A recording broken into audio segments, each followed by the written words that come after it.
but we're out of it, I'm afraid. Gentlemen, good to talk to you both. Thank you. Thank you. Thank you.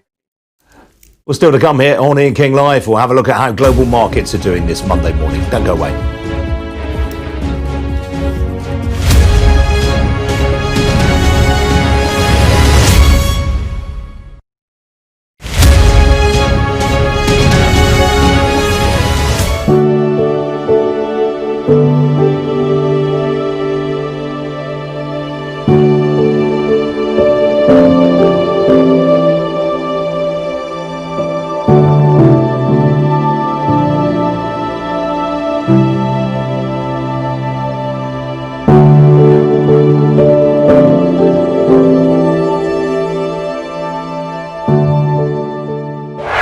I'm Becky Johnson, a Sky News correspondent, part of the team based here in the Midlands.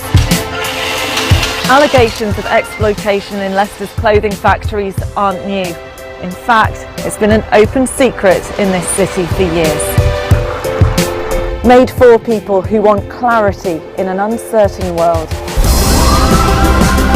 We're getting more and more stabbings, and essentially I think it's more and more younger children. As a team, we're not really surprised by anything these days. So there's reports of a male who's been stabbed repeatedly in the leg. Here in the diverse industrial heart of England, we hear from people who have real stories to tell. Parents are going to complain like this, and schools had better get ready for it. These protests are being organised primarily by people who aren't parents at the school.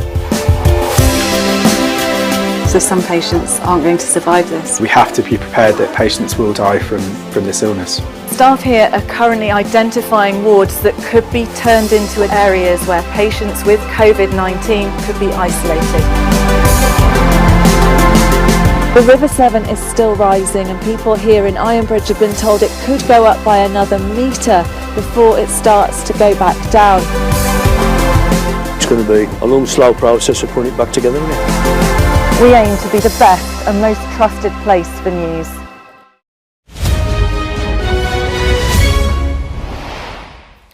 Well, the pound remains under pressure on the foreign exchange markets this morning as investors await to see how the new Prime Minister will be trying to tackle the energy crisis. Sterling this morning hit its lowest level against the US dollar since the 23rd of March 2020. That was, of course, the day that Boris Johnson announced the UK's first COVID-19 lockdown. Sterling currently down 0.1% right now against the greenback. Meanwhile, the euro is trading at a 20-year low against the US dollar. Again, a lot of concerns there about the strength of the Eurozone economy in particular. Well, on the equity market, stocks in the Asia-Pacific region had a mixed session overnight after Wall Street finished lower on Friday. The Nikkei in Tokyo fell for the fourth straight session, while the Hang Seng in Hong Kong finished down by more than 1%. There were modest gains, meanwhile, in Shanghai, Mumbai and in Sydney. Well, in Europe, equities are all trading down to the downside right now. As you can see, all the main continental European bourses sharply lower. The DAX in Germany in particular down nearly 2.75%. Very, very heavily exposed, of course, to Russian gas imports right now. And talking points in Europe, unsurprisingly, include all of the big power utilities, many of which have seen big falls in their share price amid concerns over their ability to pass on wholesale price hikes to customers following Russia's decision to stop sending gas through Nord Stream 1 on Friday night. If you look at some of the share prices there, Uniper, which is the biggest importer of Russian gas, its share price in Frankfurt now down by some 10%. Other big German power utilities, E.ON and RWE, well, they're down by between 3 and 4% as well. Well, here in London, the FTSE 100 is also in negative territory right now, currently off nearly 1% right now in a broad-based sell-off. The leading blue chip faller, though, it's the veterinary supplier Dechra Pharmaceuticals. It's off by 7% right now. That is on its results. There are not too many gainers to mention in the FTSE, but the defence contractor BAE Systems, its share price is ahead by 2.25%, while the oil majors are also ahead. I'll show you the oil price in a moment. Outside the FTSE, the building product supplier Tyman is down on broker comment, as is the online fashion retailer ASOS. But Countrywide is up on news of its takeover. Well, I mentioned the oil price there. Unsurprisingly, that is higher following that surge in wholesale gas prices. A barrel of Brent crude right now will set you back $95.56 a barrel. That is up nearly 2.75% on the session. Well, joining me now is Russ Mould. He's investment director at AJ Bell. Russ, good to see you this morning. Just before we came on air, the latest PMI, Purchasing Managers Index survey figures for August dropped, and essentially they show that the UK is starting to contract the economy. I'm afraid so, yeah. I mean, we had the manufacturing numbers last week, which were a little bit better month on month, but still below the 50 mark, which indicates a slowdown or a recession. And the services numbers come out today, perilously close to that 50 number, again suggesting that there is a bit of a slowdown going on now on the consumer side of things, which makes sense given that everybody's about to be 2 or 3 grand worse off and feeling the pinch. What have you made of this move in wholesale gas prices today? I mean, it can be quite an illiquid market at times. Just because the price has spiked high like this, it doesn't necessarily mean that contracts, that many of them, will be going through at this sort of price level. No, not at all. There was a leading hedge fund manager who's a bit of an expert and almost a rock star in oil and gas, and he was saying that the energy markets are broken in a tweet last week. So he's not convinced that we're necessarily seeing a true underlying picture. Don't forget that it's Labour Day in the US, so American traders aren't going to be at their desks. And if you want to give credit to the Russians and OPEC for causing a stir, then announcing that you may be cutting oil supplies at your meeting today if you're OPEC, or turning off a pipeline over the weekend with Americans out at their desks, well, that's quite a good way of doing it, really. Now, obviously, in terms of corporate news today, probably the biggest story around is Countryside. It put itself up for sale a couple of months back. I guess we shouldn't be too surprised about this. But is there, in your opinion, a sort of broader read across to the house building sector here? I think it's interesting. This is Vistry's second deal in the partnerships market, where they work with local authorities and housing associations to provide affordable housing. So Vistry's boss, Greg Fitzgerald, clearly thinks there's a long-term strategy worth pursuing there. I think what it tells you about the house builders, it's possibly that they're cheap. I mean, we can all get worried about the house building market with mortgage costs going up, pressure on consumers' pockets. But equally, we know there's a shortage of quality dwellings, and the house building stocks have all been absolutely mashed this year. So it's possible that there are some cheap valuations out there, and ultimately you pay a low enough price for something, your chances of getting a good return from it are vastly increased. Very interesting you say that, though, Russ. I mean, do you think a regulator, I mean, potentially a beefed up CMA would let some of these big deals go through if there is more consolidation?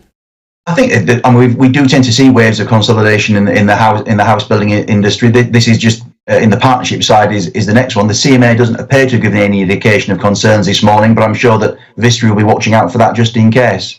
Absolutely. Now, in the meantime, sterling has sold off this morning. Gilts have had a particularly wretched few weeks. I mean, a lot of this seems to be potentially pricing in a Liz Truss premiership. Is this the markets, do you think, potentially saying, look, enough is enough? You are not going to be able to borrow the kind of sums that you think you'd like to? Yeah, I mean, if you look at the financial markets, the way in which they can most quickly express pleasure with a political development or concern over an economy is through the price that the demand in terms of interest rates for its borrowing costs, and then the UK have been going up, and they'll also express it through its currency, which if they think the political situation is attractive, the economy is strong, they'll want to hold that currency, and if they think the opposite, they won't. So sterling's now at its lowest level since 1985 against the dollar, when if you remember there was actually the Plaza record by the G5 that year to devalue the dollar, but everything's weak against the dollar, so maybe that's not a fair benchmark, but we're even losing ground on sterling-wise against the euro. So I think the markets at the moment are expressing concern about the UK economy more generally, and whether you can pin that just on Liz Truss or Rishi Sunak's probably a bit early to tell.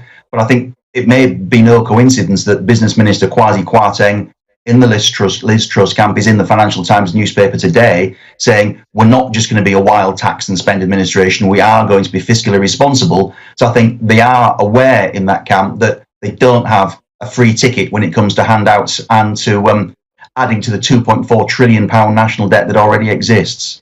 Yeah, it's very interesting, that piece in the FT this morning, wasn't it? I mean, do you have a floor in mind for sterling? How low can sterling go, do you think? Ian, my record in calling currencies is even worse than my record in calling oil. But if you look at the chart, I mean, now that we're at 115, if that does give way against the dollar, then technical analysts, if you believe in such things, tell me the next stop is 105, which is where it got down to in March 1985, just before the Plaza record when the G5 moved to revalue the dollar. Yeah, remember it well. As you say, Russ, US shut today for Labour Day. It's going to be a fairly sort of Well, it's an odd week, really, we've got, because we've got obviously interest rate decisions from the Bank of England and the European Central Bank later this week. Yeah, we've got the Reserve Bank of Australia on Tuesday, the Bank of Canada on Wednesday, ECB on Thursday. So it is another big week, surprise, surprise, for central banks. I guess the issue is not whether they raise, but by how much, and to what degree do they then lay the groundwork for future increases. Canada's been particularly quick with some big 1 percentage point raises recently, and they're all under the same pressure that the Bank of England is. Got a little bit behind, or some cases a lot behind the inflationary curve and the inflationary story. Now they're scrambling to catch up. All right, Russ, we've got to leave it there. Great to talk to you this morning. Thanks very much. Well, still to come here on Ian King Live. We'll be discussing the tasks ahead for the incoming Prime Minister and Conservative leader. Don't go away.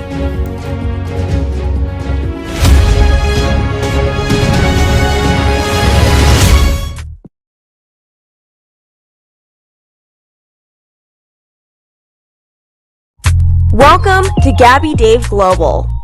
We are a UK-based online e-commerce store, the first of its kind with license to trade in African products. Some of the products are clothing brands and all beauty accessories, hair and beauty brands, natural aphrodisiacs, processed and dried unprocessed food. Our mission at Gabby Dave is to connect African and Caribbean businesses to customers globally. At Gabby Dave, we ensure our sellers get the best deal for their products. We are not just here to help you reach a wider audience. We are also a distribution center to support business growth by fulfilling orders to your customers from our warehouse, making sure customers receive their products on time. We are inviting all Black-owned businesses to trade on our platform because we strongly believe Africans have a unique brand the customer would appreciate globally. So get in touch today and let us make your product and business go far. Here are some of the benefits of using Gabby Dave Global. User-friendly platform, track your shipment, online support, transparent process, multiple SKUs, multiple products, a platform that encourages manufacturers as well as traders. Our marketing and PR interventions amplifies yours. Organized products and categories for easy access and navigation. Access to global community, especially within UK and Europe.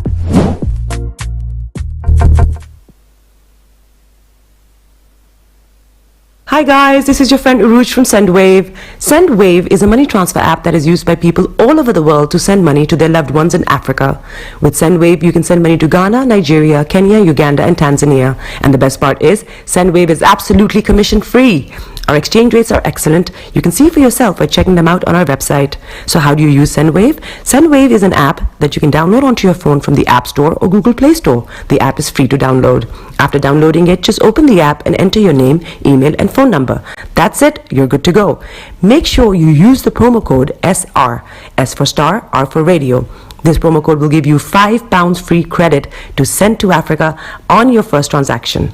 Your money will be delivered to your recipient within seconds. Feel free to call me on 0749 7377 647 at any time. I'll be happy to tell you all about SendWave and help you in any way I can. Remember to use the promo code SR for £5 free credit. Medasse.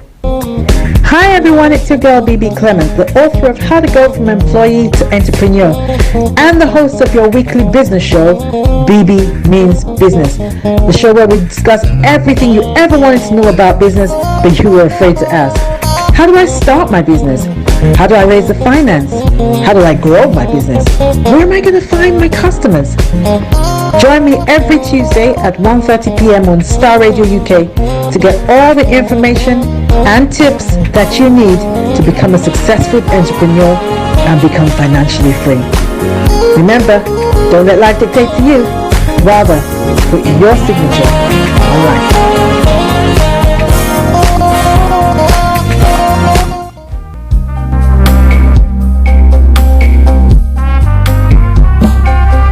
Are you looking for the fastest, reliable, and trustworthy door-to-door shipment company? Well, look no further. When was the last time your family received a shipment back in Ghana on time and in time? You are not sure? Well, Lamb Shippers, we pride ourselves with being the fastest, reliable, and trustworthy shippers you can use. You are assured of a prompt pickup anywhere in the UK by our personnel. They also make sure your items are well packaged to get to its destination in time. When it comes to door-to-door shipment, look no further. Well Lamb Shippers, contact us on 07939009321 or 07498911820, or you can visit our website www.welllamp.co.uk. You can also drop us a mail, info@welllamp@gmail.com. Well Lamb Shippers, fast, reliable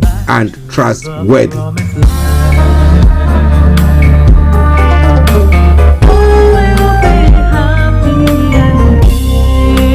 Hi there. Are you dreaming of owning your own house in Ghana? Then you will need a well-documented piece of land that is free from troubles. I highly recommend My Africa Property for any size of land that you will need. With My Africa Property, lands are available in Pram, Sopoli, Tohenia, Ogome, Dodova, Winneba, and many other locations at affordable prices. These locations are about an hour away from the airport, only 35 minutes from the motorway, 10 minutes drive from Central University College, 10 minutes drive to the beach, and close to Pram Senior High School and Ghana Men's Soccer Center of Excellence. For more details, visit our website www.myafricaproperty.com or call our UK office on 0208 123 2523. For our US and Canada offices, call us on +1 585 184 994145. You can also email us at ghana@myafricaproperty.com. Tune in to On Point here on Starr Radio UK with Empress Regina every Monday at 5 p.m. GMT. Looking forward to your company. Check me out. He tells me my energy is making him tired. Yes! How do you get the energy to do I've been told that I have a lot of energy, but my goodness, I think today I have met my match, people. I have met my match, Miss Suzanne. Wow, amazing. One of the things that's the start of the darkness. Of darkness. So what did that myself and the world will adjust. And 2019, forget the proverbial boardroom. Join me, Simone Frazier, on the CEO, the program that gives you the driving seat over your life. Every Tuesday, 8 p.m. only on Starr Radio. Getting onto the property ladder has never been easy until now. Join us this and every Thursday from 7 p.m. to 8:30 p.m. live on the Property Hour show on Starr Radio UK, where we talk to mortgage brokers, property developers, estate agents, landlord, tenant, property consultants on how to invest or get into the property business and make money. You can't afford to miss this. The Property Hour show is your best source into the property industry. Hi guys, this is your friend Uruj from SendWave. SendWave is a money transfer app that is used by people all over the world to send money to their loved ones in Africa. With SendWave, you can send money to Ghana, Nigeria, Kenya, Uganda, and Tanzania. And the best part is, SendWave is absolutely commission-free. Our exchange rates are excellent. You can see for yourself by checking them out on our website. So how do you use SendWave? SendWave is an app that you can download onto your phone from the App Store or Google Play Store. The app is free to download. After downloading it, just open the app and enter your name, email, and phone number. That's it. You're good to go. Make sure you use the promo code SR, S for Star, R for Radio. This promo code will give you £5 free credit to send to Africa on your first transaction. Your money will be delivered to your recipient within seconds. Feel free to call me on 0749 7377 647 at any time. I'll be happy to tell you all about SendWave and help you in any way I can. Remember to use the promo code SR for £5 free credit. Medasse. Hi everyone, it's your girl BB Clement, the author of How to Go from Employee to Entrepreneur and the host of your weekly business show, BB Means Business, the show where we discuss everything you ever wanted to know about business but you were afraid to ask. How do I start my business? How do I raise the finance? How do I grow my business? Where am I going to find my customers? Join me every Tuesday at 1:30 p.m. on Starr Radio UK to get all the information and tips that you need to become a successful entrepreneur and become financially free. Remember, don't let life dictate to you. Rather, put your signature on life.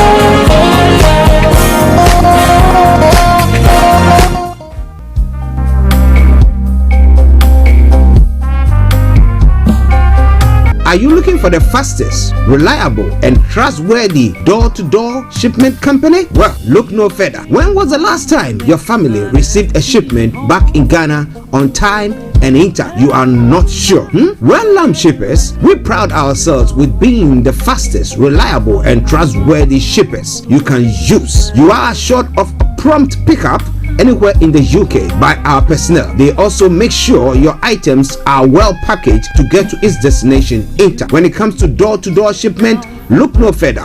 Well, Lamb Shippers, contact us on 07939009321 or 07498911820, or you can visit our website www.welllamp.co.uk. You can also drop us a mail, info@welllamp@gmail.com. Well Lamb Shippers, fast, reliable, and trustworthy.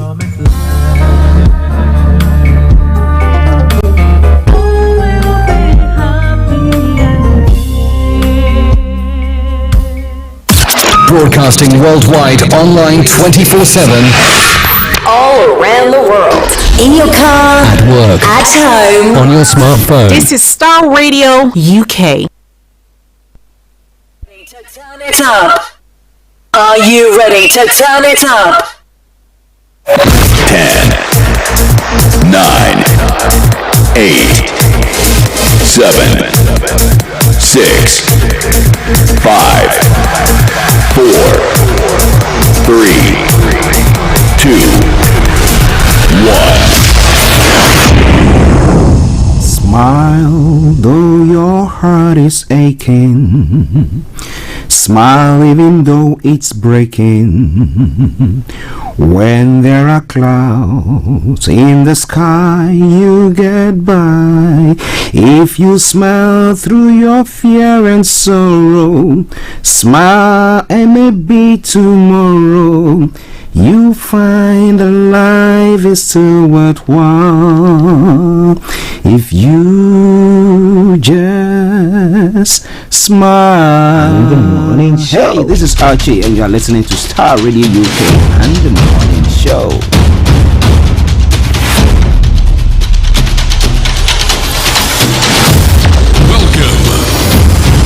This is Starr Radio. This is Starr Radio. This is Starr Radio. Starr Radio UK. Welcome.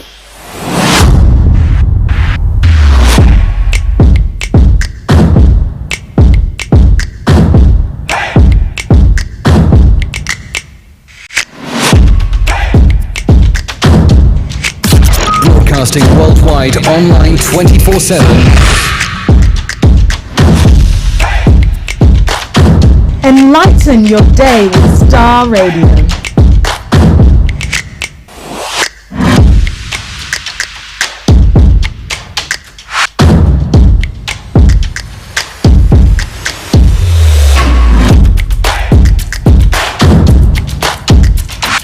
Starr Radio. Radio for the people, by the people.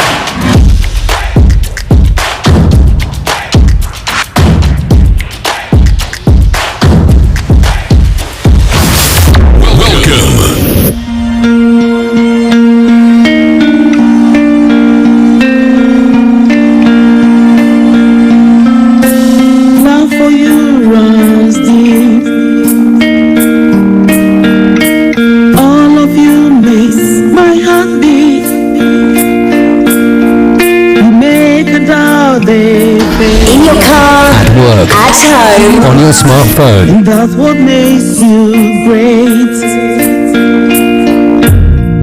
You hold the world in your hand. It's your master. The hand that made me who I am. Same for now, yesterday, and forevermore. And that's what makes you great. You are God. You and me. Okay, good morning, good afternoon, good evening, good dawn to you wherever you might be on planet Earth, and those of you on other planets as well. We want to welcome you to the Monday edition of the morning show. Today is is the 5th day of September, the year 2022, with the time now 10:44. Well, we were preparing the grounds for this afternoon's announcement of the new leader of the Conservative Party and, yes, the new Prime Minister. So once again, we want to welcome you all to a very special day for those of you in the UK and across the globe as well. Because whatever happens here in the UK is going to have an impact directly or indirectly on what is going to happen across the globe. So I promise you one thing for sure, from archaeology to zoology, from Accra to Zanzibar, if it's making the headlines, I promise you one thing for sure that I'm going to touch on it. I remain yours sincerely, the one and only. Playing in the background, something from Edith Morrison. What makes you great? How great are you, Lord? My heartbeat. But share the broadcast with your friends and loved ones and invite them to like our pages. Jesus. It is Starr Radio UK. But let me say good morning to my team, Mr. Olayomi, HRH Linda Palian, and my able producer, Mr. Francis Guy. That is the team for this morning. We're going to make sure that we deliver on all our promise. Unlike the politicians, we are journalists, presenters, and therefore we make sure that when we say we're going to deliver on it, we do so. So this is how the program is going to go for today. I'm going to bring you the quote for the day, the weather forecast will follow soon, then the travel updates. We'll go on from there to have a look at some of the stories making the rounds across the globe. And then at 11 o'clock, we have Mr. Olayomi joining in to bring you updates from Nigeria. We continue from there to look at some of the stories making the rounds in other parts of the world. At 12 o'clock, the lines will be open for you to add your voice to the discussions if you need to or you want to. Then exactly at 12:30, we take you to the Houses of Parliament, or Westminster, where the announcement for the new leader of the Conservative Party and the Prime Minister is going to take place. Then after that, we'll bring the program to a close there. So in like this, that's what's going to be. And once again, we say welcome to the show. Share the broadcast with your friends and loved ones. Let me acknowledge my lovely listeners across the globe. In America, it's good morning to you. Europe, in Asia, in Australia, on the African continent. My goodness, am I a good morning to you? Tassino, good morning to you. Anthony, good morning. Aziz, good morning. And Miss Gold, all the way in UAE, our special envoy to the UAE. Massive good morning to you and to you all wonderful people listening to us across the globe. Alright, let's crack on because we are pressed with time. Because the producers were doing their best to make sure that we don't miss out on the announcement of the new Prime Minister and leader of the Conservative Party. Okay, so the quote for today says, wake up every morning happy. It is easier to decide to launch out when you have worked real hard on yourself. And that's why I bring you that song, Smile. Though things might not be turning out the way that you want it, but there is hope. You are alive, and therefore there is hope for you. So that's by way of the quote for the day. Let's move on straight to the weather front.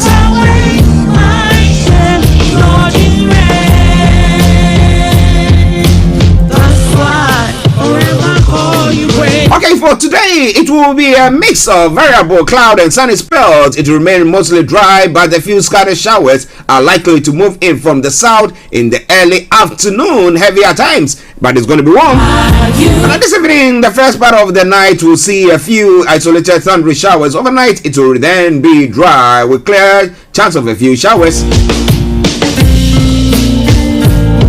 The temperature is going to be 23 degrees, always going to be 15 degrees. Pollen level is going to be low, UV level is going to be moderate, pollution is going to be low. Sunset 19:39 and sunrise for tomorrow morning 06:19 hours. And that brings us to the end of the weather forecast for you today. Monday, the 5th of September 2022. What was I going to say? August. Okay, maybe something good happened to me in August. Yes, it did. Yes, it did. Lots of things. Lots of good things. Okay, dokie, do. Let me take you straight on to the travels. So, don't you worry at all. Starr Radio UK. How's your travels going?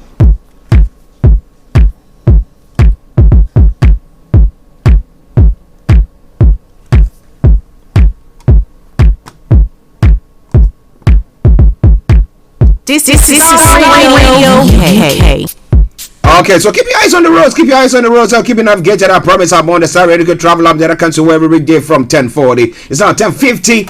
So let's crack on. On the underground this morning, Elizabeth Line, Jubilee Line, I've all got minor delays. London Tramlink, I've also got minor delays. Check before you leave. That aside, all the others, good service there. London Overground and DL are good service. I'm moving on straight to the major roads in London. A4, A41, Central London Red Routes and South Circular A205 have all got closures there as well. A40, serious delays. You can avoid it, do your best to avoid that as well. Now on the river bus, I can tell you assuredly good service throughout. And now let me take you to the new addition to it. Yes, London Cable Car, good service there. And on the final segment of the travel updates, that is the National Rail. On the National Rail, Avanti West Coast has got a reduced service. Now, Chiltern Railways, minor delays. Cross Country, minor delays. Elizabeth Line, minor delays there as well. Great Northern has got minor delays. Great Western Railway, minor delays. And Great Anglia, minor delays. And then we've got a Northern Line, minor delays. And then we've got Southwestern Railway, minor delays there as well. Transpiner and Express has got amended timetable and service disruption. That aside, all the others have got good service there. So on that note, once again, let me do it as I do. Good morning, good afternoon, good evening, good dawn to you wherever you might be on planet Earth. Enjoy your commute for today, but you know what? Continue to keep those eyes on the roads.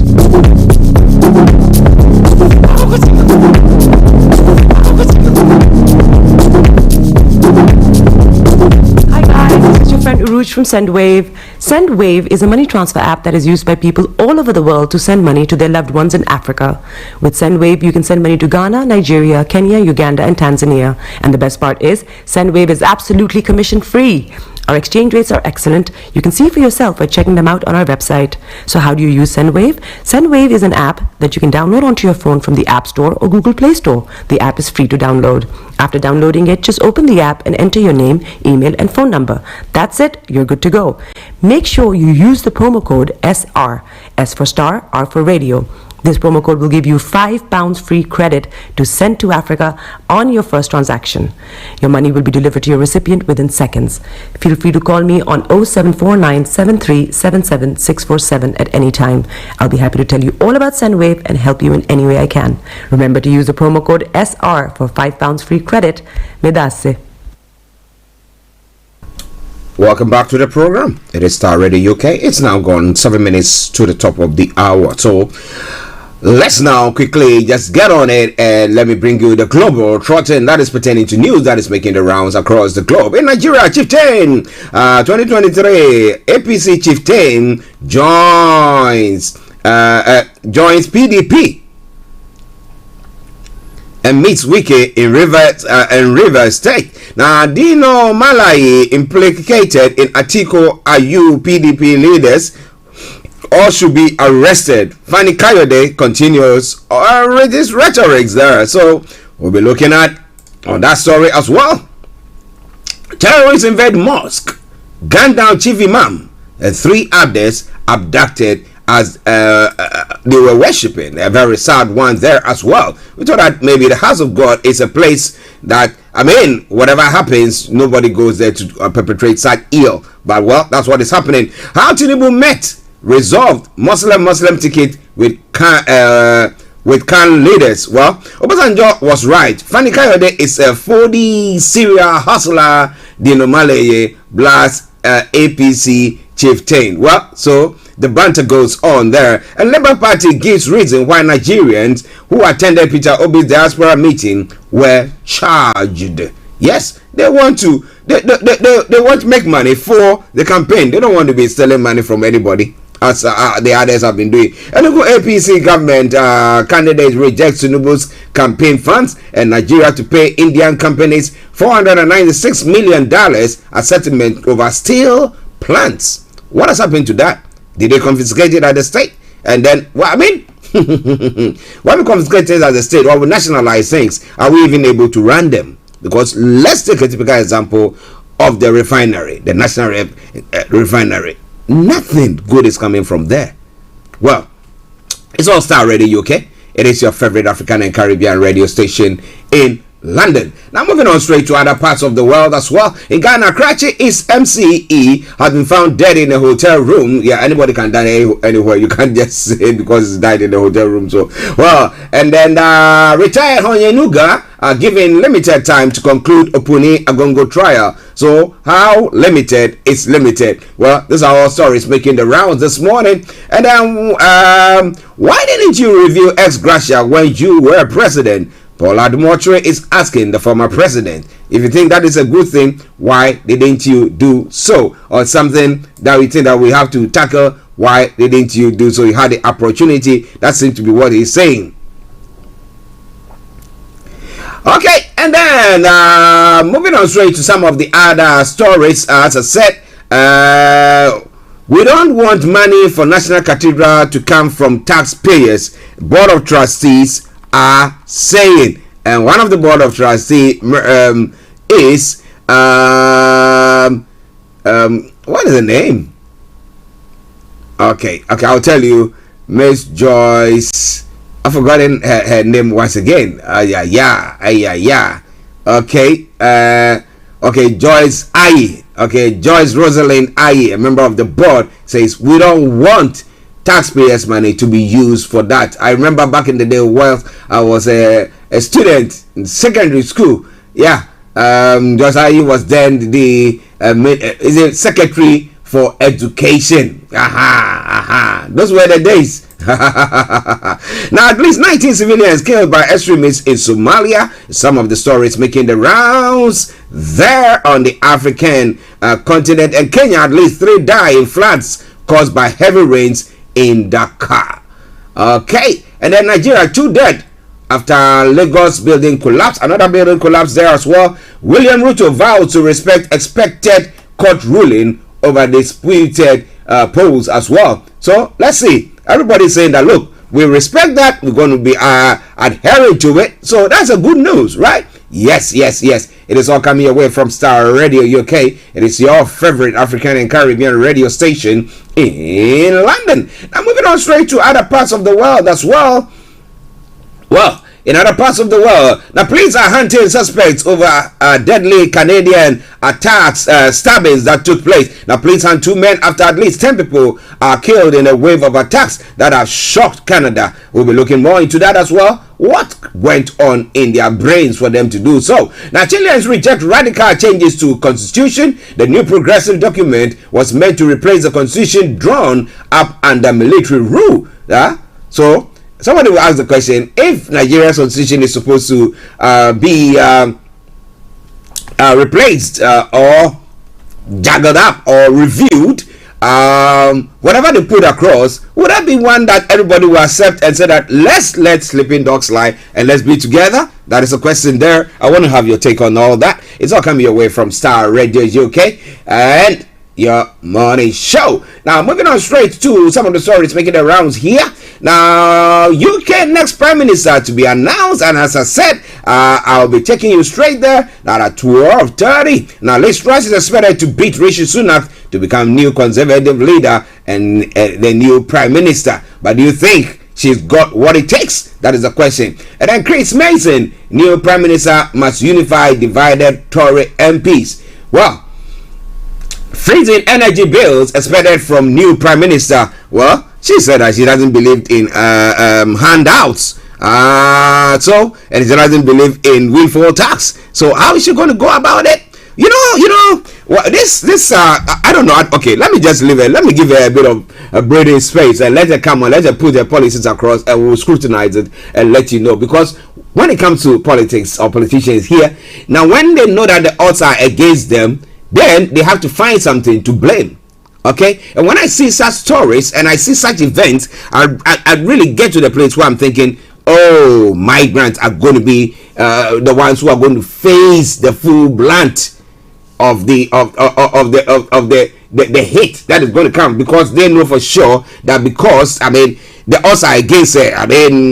It's a bad time to be a prime minister, to come into office at this time. You don't have a honeymoon period. It's straight on there. You making decisions. Look at the number of strikes that have been planned and stuff like that. But don't you worry, lots more are going to be coming your way. It is all coming your way from Starr Radio UK. Women's bank account emptied after gym locker raided. Oh my goodness. What? You want to know more? A lot more going to be coming your way. It is Starr Radio UK. It is your favorite African and Caribbean radio station in London. Let's take a music while we wait for Olayomi to get himself up and join us on the show. This time around, from Pastor Theodora Boachiansa, as she says, enjoy.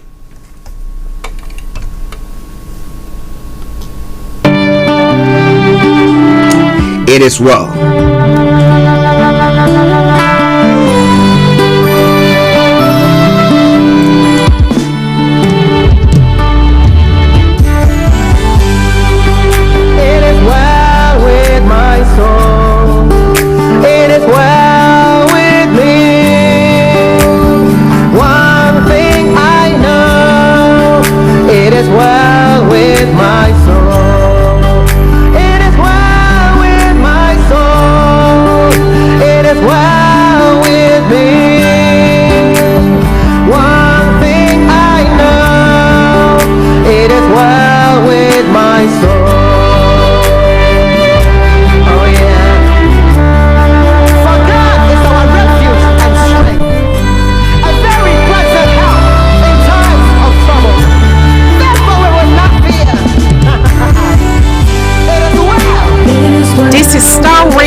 UK. In your car, at work, at home, on your smartphone, broadcasting worldwide, online 24/7. It is well with my soul. It is well with my soul. It is well with me. One thing I know, it is well with my soul.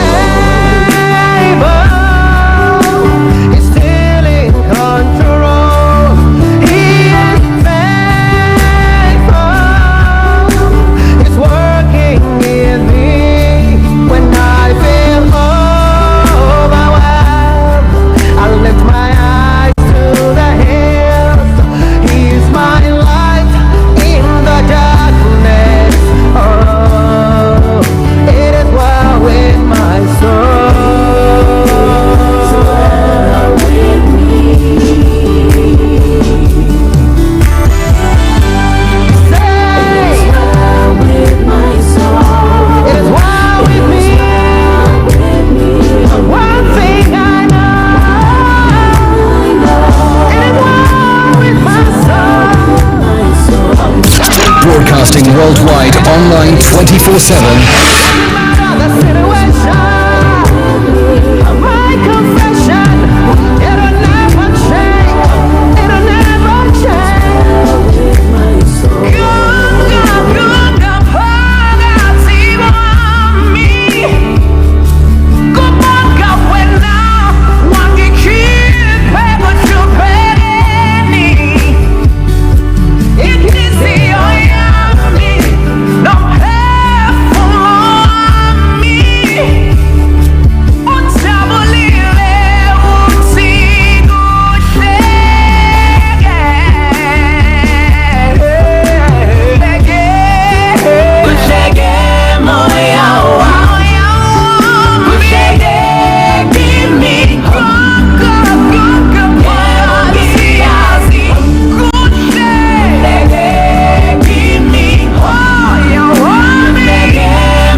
I hope that you had a good weekend. Nigeria didn't happen to you.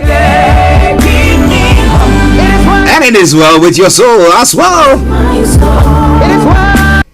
Well, let me say good morning to Adebola Adetoyo.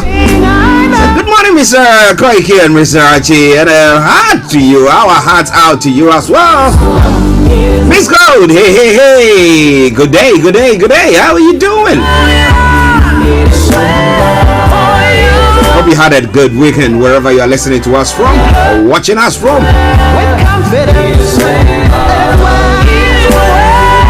It is the Monday edition of the morning show. 5 minutes past 11. I wish you having Olayomi quickly joining us in any moment from now. Yoruba Ogo Adulawo TV. Good morning, Starr Radio UK. You saying that everybody there at Yoruba Ogo Adulawo TV. Good morning.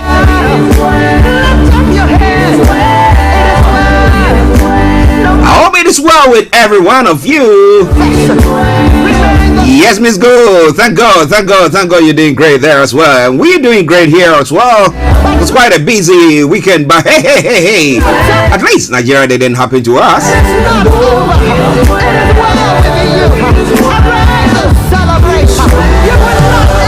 Okay. Enjoy the rest of the tune and we should have Mr. Olayomi Koiki joining us in the next few moments. Stay tuned.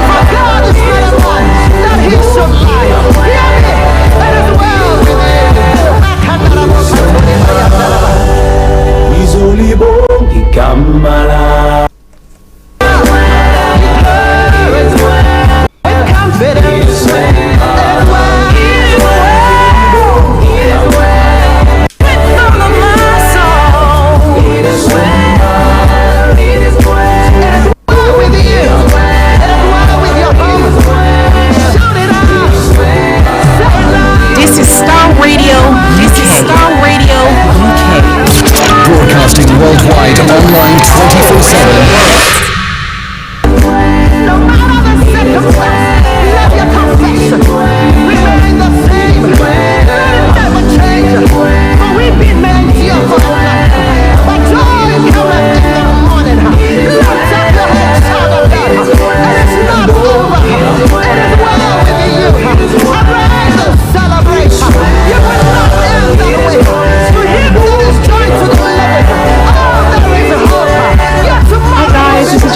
From SendWave. SendWave is a money transfer app that is used by people all over the world to send money to their loved ones in Africa. With SendWave, you can send money to Ghana, Nigeria, Kenya, Uganda, and Tanzania. And the best part is, SendWave is absolutely commission-free. Our exchange rates are excellent. You can see for yourself by checking them out on our website. So how do you use SendWave? SendWave is an app that you can download onto your phone from the App Store or Google Play Store. The app is free to download. After downloading it, just open the app and enter your name, email, and phone number. That's it. You're good to go. Make sure you use the promo code SR. S for Starr, R for Radio. This promo code will give you £5 free credit to send to Africa on your first transaction. Your money will be delivered to your recipient within seconds. Feel free to call me on 0749 7377 647 at any time. I'll be happy to tell you all about SendWave and help you in any way I can. Remember to use the promo code SR for £5 free credit. Medasse. Welcome back to the program. It is Starr Radio UK. It is your favorite African and Caribbean radio station in London. I think we're having a bit of a problem with Yomi's line. I seem to be buffering, but I hope that we sort that out. The technical team are out there and seeing to it in our North London studio, so I hope they are working assiduously on it. Okay, but while they are doing so, let me bring you this quick announcement. Those of you watching us will see a flyer over there. Now, Pastor Annette Hercules is hosting the Women to Women, head of the Women to Women ministry, is bringing healing back to the heart of every woman. Well, this week, no, my apologies, the 17th of September, they'll be holding the personal and financial planning and wealth creation for women program. They're going to have as a guest speaker, Mr. Niyi Morelli. Okay. Yes, they'll be featuring understanding investment principles, making provision or for the next generation, protecting yourself and your family, planning for retirement days, etc., etc. It's on this Saturday, the 17th of September 2022 at 1 p.m.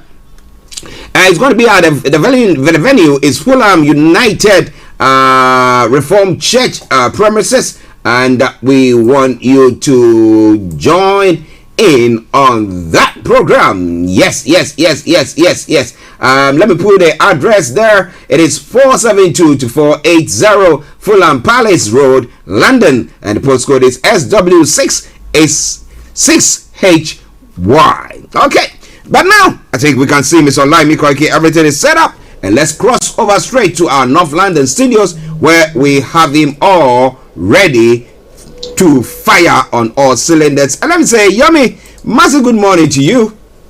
Well, it is a very good morning to you, Mr. Archie. A very good morning to all our listeners. Good morning, Frank. Good morning to all our presenters. And we say welcome once again to Starr Radio UK, your finest African and Caribbean radio station in London.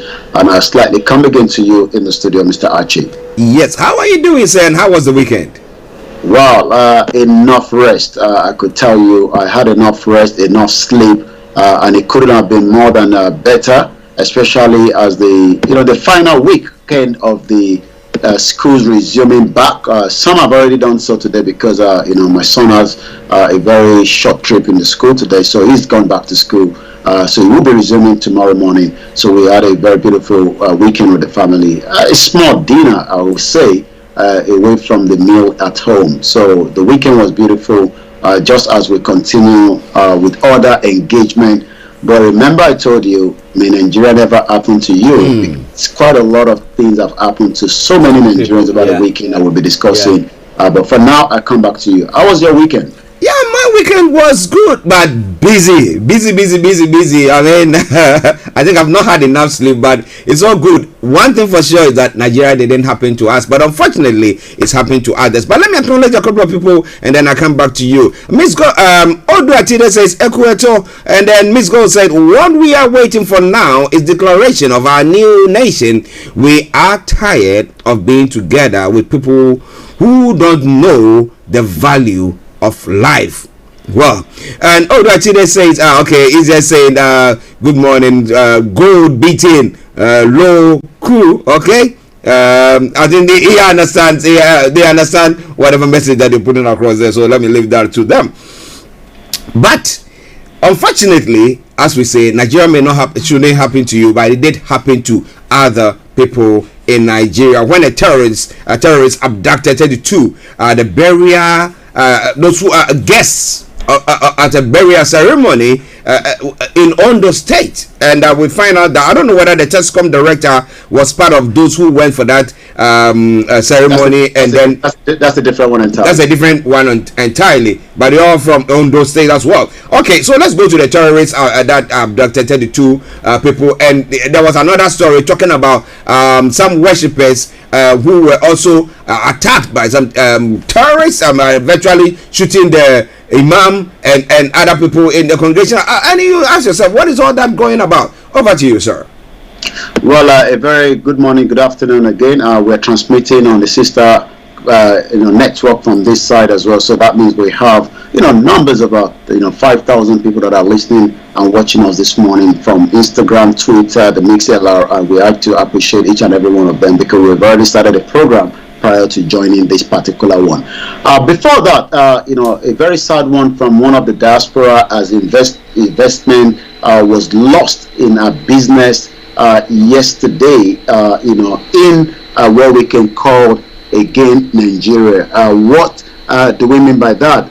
We always encourage a lot of the diaspora to invest, in Nigeria, but fortunately, a diaspora had a business, in Nigeria, in somewhere in the southwest of the country, in Ogun State precisely.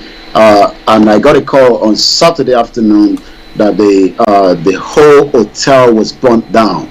What could be the reason for that is nothing more than the fact that the Nigerian government and the governors that have failed to continue to make sure that the road networks and the plying of these dangerous, flammable being monitored. The petrol tanker, tipped over, and then there was what we called a fire that engulfed, and over 10 businesses went down. And she also have one that her husband run, excellent hotel in Akute in Ogun State, southwest of Nigeria. and we can only say may Nigeria never happen to us, and we pray that the family will be able to recover, as quickly as possible. No one died in that particular incident, and that is about that. So we go straight to the. Just a minute. On that, let me just find out. How robust is the insurance regime in Nigeria? How robust is it?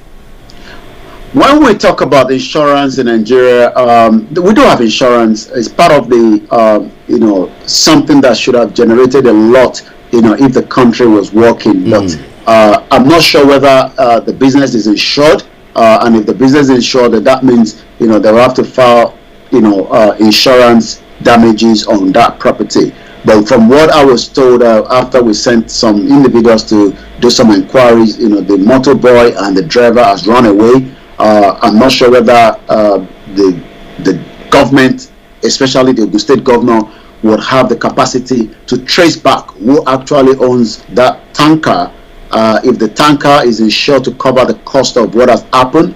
But looking at what has happened in the past, it will automatically mean that, this is just another business that have been lost, apart from a sorry from both the government and, the Petroleum Tanker Association, that probably would not want to take responsibility apart from blaming, the road or probably the driver for negligence of the road network. Looking at that particular road, you will expect that even a kind of a petrol tanker like that should not be driven in a very bad shape road, but eventually it did, and eventually a business was lost. Excellent hotel plus some other businesses within that area, and this was on Saturday afternoon when that call came to me. It is sad because those of us here, we look at investing money, resources, and our expertise back home, so that at least once you do that, you are able to provide some job opportunities for other people. But if the insurance industry and government cannot see to it that things like that are put in place properly, now when you're going to invest, there's a tendency that you are just going to lose. And we know that we take risk in businesses, but when the risk is so almost 100% risk, then why do you bother to venture into such investment in that part of the world? Well, we tend to have been told lies that Nigeria is. I was just reading that even, which I'm going to be touching on later on. The UK aid to Nigeria, and we've always been given that impression that Nigeria, or as it is the the most populous black nation in Africa. But as an example, the brother that father that traveled from Maryland to United States of America had a tour business as well in Nigeria, but his own case was different because Mr. Luagbenga and Rachel Okpadele and another individual that were eventually killed by the terrorists even after paying 5 million naira. He was also a Nigerian that invested in Nigeria, had a small hotel business in Ogbomoso area in Oyo State. But he was kidnapped the same day he arrived in Nigeria. Even after 5 million was raised by the family to get him out, he couldn't make it out. The question is, what is the role of the government? When we talk about the government, not literally the federal government, because the federal government is far away from what is happening in each of the states. That means the job responsibility is now the state government. As an example, in Ogun State, where this fire incident occurred, you will expect that the governor, Dapo Abiodun, will put the measures in place, when it comes to the road network, within his own state. Just as Makinde, the Oyo State governor, will make sure that security is available to protect business orders as well. But these two governors are just as the same as the 36 governors that are probably not accountable to anybody at home, apart from now that they are more interested in the next election. That, like we always say, that's if an election will hold come 2023. Wow, listeners, it is Starr Radio. You can be so live in our North London studios. I'm Archie here. 18 minutes past 11, and let's go to some of the other stories that we were going to look at, and we were just try to clarify a few things on the insurance industry in Nigeria, how robust it is. Okay, let's go to the terrorist abducting of 32 people from Edo State. Yes, over to you, sir. Yes, yesterday this was happening Saturday. The adoption took place on Saturday afternoon around Ifon area in Oshe local government area of Ondo State. I want to go back to Ifon because we actually lost a king, to terrorists as well in that particular state. The Oba Ifon that was killed. This was 2 years ago. He was eventually killed. I'll get that news up in just about a few minutes. But in terms of the one that we're discussing now, 32 people that were returning from a burial ceremony in Edo State. We don't know where they are as we speak right now. How do we know? They were said to be returning to Akure in the southwest of Nigeria after attending a burial, but were stopped by the terrorists along Benin Ifon Road. It was gathered that the terrorists ordered the victims out of their vehicles and marched them into their, including the drivers, to an unknown place, in the forest. Some of the occupants, however, escaped while being taken to the kidnappers' den, but many of the victims are still in the hands of the kidnappers as we speak right now. But following the development, the officers of the Amotekun Corps immediately start searching for the adopted person between that road network.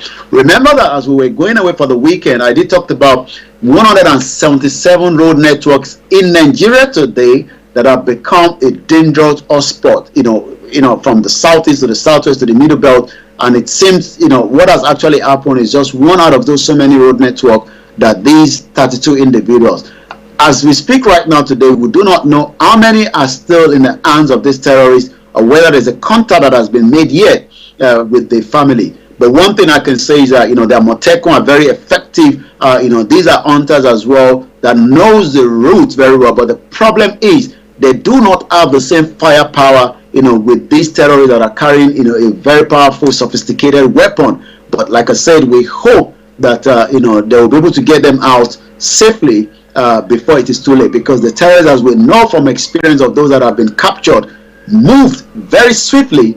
When incident like that happened, they could have walked about 4 or 5 hours, and we hope the Amotekun will be giving us updates between today, and as we get it, we'll be also updating Starr Radio UK.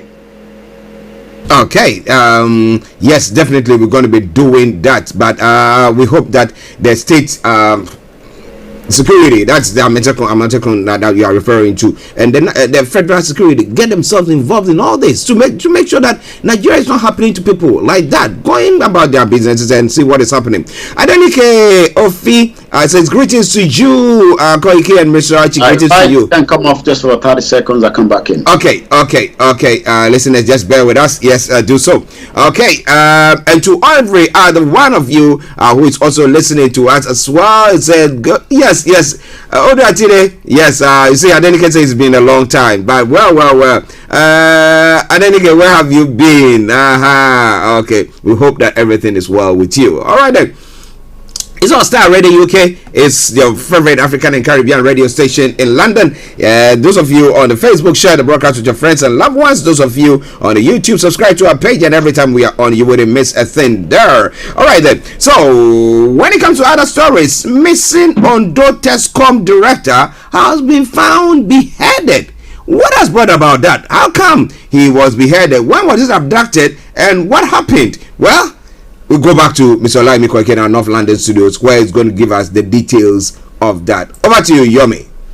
Yes, quite a lot of missing person, and sometimes it could just be individuals that are kidnapping each other. But we do know, as it is right now, the influx of terrorists in Nigeria and the operation that is not just in the northeast and the northwest has now become rampant all over the country, and that means if you are missing, you are likely to have been kidnapped, and that means your chances to come back alive. Unfortunately, for these particular individual, a missing Ondo Tescom director has now been found, but also without a head on him. What do we know? According to the police in Ondo State, has confirmed the killing of Mr. Gbenga Olofi Moyegun is a director in the Ondo State Teaching Service Commission. It was actually declared missing on Thursday last week. So if you look at it, Thursday up to when the body was founded on Saturday. That's like almost some 3 days or thereabout, and that shows again that the longer that somebody get kidnapped and either money was not paid or was not paid in full could lead to the death. Just like we talked about, Mr. Oluwagbenga that was killed by the terrorists, and Rachel Okpadele that was raped and killed, and the next person as well. The command spokesman of the police, Funmilayo Odulami, that told the news agency of Nigeria in Akure on Sunday that the mutilated corpse of the director was found on Saturday in Akure, in Ondo State. According to her, the disease was identified by some people through the suit he wore before he went missing.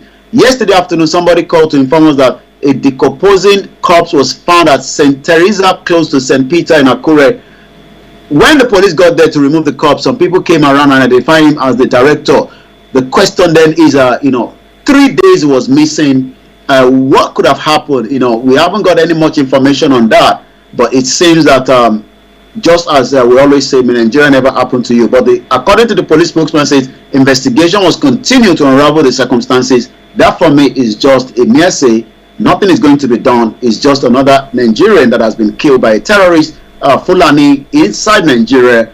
But yet the international community continue to, look away in this kind of criminality. I was actually following the Vice President Yemi Osinbajo with Kamala Harris in America on his visit that we talked about over the Friday as we were going, and you could see that it seems the American government is not really saying much when it comes to the terrorism issue in Nigeria, even though they say they're supporting Nigeria to curb this situation. But it seems the situation, like we say, has passed Gary, that has literally overflowed the water that you have actually put inside. That is a very, very sad situation that is going on in Nigeria, because for somebody to be missing for how many days and then the next moment found beheaded. I mean, you ask yourself the question, what exactly is going on when it comes to the security? Now, if you look at that story that I was talking to you earlier on about the mosque that was also attacked, and then the terrorists invading the mosque and were killing the chief imam and 3 others and abducting worshippers. So you ask yourself, I mean, have we gotten to a point where when it comes to security, you wake up, you get your own gun or something to protect yourself, rather than relying on the state if you know that you're going to be traveling? Yomi. Well, like we said over the as we were going, that we can't tell Nigerians not to move around. You still have to travel. But the problem always is, these incidents happen at a very particular hotspot where, there's damage to the road network, and that means vehicle will probably not be able to drive at a very fast speed. So you are likely to slow down as much as possible. And when this individual comes out, they're not coming out in their 1 or 2. They're probably sometimes 15 in numbers, carrying a very heavy, sophisticated weapon. The question then is, what should be happening, when it comes to, protecting the lives of Nigerians on the road network. The military saying they are doing their very best, to make sure that, they can continue, to stop this. But at the end of the day, we have a border that is so widely porous, and that means that there are more influx of Fulani terrorists will continue into the country.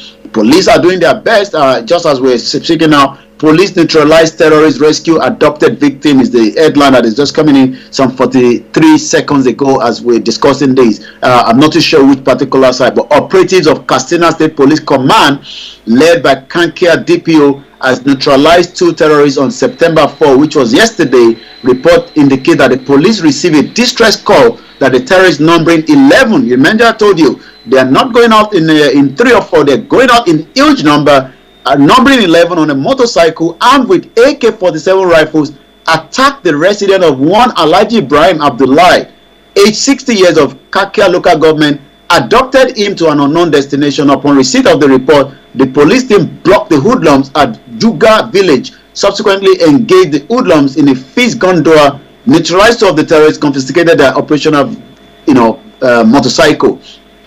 The problem is, it's easy that when the police are told to come out, if they can come out in time, just as 32 people, maybe if they have a checkpoint within that area, maybe 32 people wouldn't have been kidnapped. But like I said, there's just a lot happening on a daily basis when it comes to the influx of the Fulani terrorists in Nigeria. Well, listeners, as we say on this platform, may Nigeria not happen to you, because when it comes to insecurity issue that is going on there, it's something that we can't. You don't want to write home. We can't write home about it at all. We can't even think of talking about it enough. But I'm saying good morning to James Michael. James, I hope you are doing very well, and thank you very much for joining us as well. It is the Monday edition of the morning show, 11:29 the time. Mr. Olayomi in our North London studios, and I'm Archie here in the South studios. And let's go back to Mr. Olayomi for some of the other stories making the rounds. Over to you, Yomi. Thank you so much once again. This is exactly Starr Radio UK, 11:29, the 5th of September 2022. Doctors' ultimatum ends today. The NEC meeting. We do know that the ASO is still on strike. But according to the 2-week ultimatum that was issued by the Nigerian Association of Resident Doctors to the federal government and the state government, ends today. The association, however, scheduled to extraordinary National Executive Council on Saturday, 10th of September in Jos State to deliberate on the ultimatum. Are we going to now see the resident doctors from the federal and the state also going on indefinite strike? We hope that the federal government will look into this, and we do not have, the education sector that has already collapsed since February, and likewise the resident doctors had on July 30th issue a 2-week ultimatum to the federal government to implement all the arrangements it had with the association or risk an indefinite strike. That would be a total catastrophe should that go ahead, because a lot of Nigerians, even with the little that they have, expect that the general hospital that you have to pay, for the electricity, you have to buy your own, syringe, you have to buy your own cotton wool, you have to buy your own drugs, and this is exactly what is happening in almost all the general hospitals in Nigeria, without any doubt in my mind. But we hope that the federal government would not allow such to go ahead and do the needful. But speaking to the media on Sunday, the president, Dr. Dare Isaiah, said the ultimatum will end on Monday. Then they will fix a NEC meeting that is going to happen this coming Saturday. As the ultimatum has ended, we will discuss what the government has said or provided and what next up line of action. So we hope that the federal government would not allow the resident doctors, both in the state and the federal, to go ahead to become the next problem. Federal government pays foreign firm $496 million for contract violation. Again, Nigeria is just one of the biggest joke, where as I was looking at what actually is the government of the British giving in terms of aid to Nigeria this morning during my conversation with some of our listeners. According to what I have, in accordance with the scale and importance of these challenges, the Department for International Development, DFID, has significantly increased its allocation to Nigeria in the last 15 years. But the funding that we got from the British government between 2016 and 2017 is about £266 million sterling. That was up from 20 million in 2001, making it DFID the second largest program in Africa, the third largest in the world. Nigeria fared poorly on the Millennium Goal, MDGs, achieving only 2 of the 8 goals set up by the United Nations in 2000. The DFID increasing prioritization of Nigeria is thus highly important. When you now look at the headline, like where the federal government is actually paying back 496 million, I'm sure that is more than what we are collecting from the aid of the UK government, because when I look at 496 million, that is far more than a little bit 266 million pounds sterling. What do we know about these? Let's take a look at it. According to the Attorney General of the Federation and the Minister of Justice, Abubakar Malami, has disclosed that the federal government has settled a long-standing $5.26 billion contractual dispute with foreign investor group in the steel sector for $496 million. A statement that was issued Sunday by the Special Assistant Media and Public Relations Office said that the mediation proceeds were under alternative dispute resolution framework of the International Chamber of Commerce that was led by Philip Howard Richardson. According to the government, the settlement agreement came into effect on the 19th of August this year. Nigeria succeeded in reducing the claim in the mediation brought by the international firm of King and Spalding, legal representative of the global group, by 91%.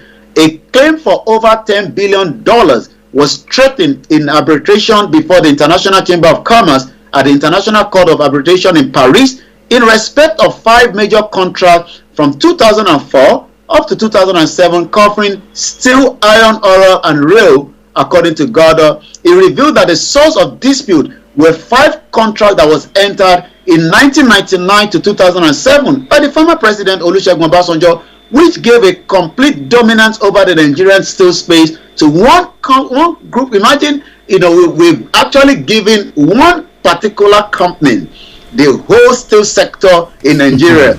And this is exactly what has actually led to this dispute. I'm sure the company will definitely, want to go ahead and take as much back from the federal government. According to him, in 2008, the administration of Umaru Yar'Adua proceeded to terminate the contract contrary to legal advice offered by the Federal Ministry of the Justice, which cited termination costs in forms of damages. Gardner said that the government of the day not terminated the Ajaokuta share purchase agreement on April 1, 2008 and waited just for 55 days to terminate it. It will have terminated lawfully and the government will have collected more than from the global steel. And as you can see, it's just a complete total shamble. That it was because the firm appeared unable to pay the first tranche for the Ajaokuta.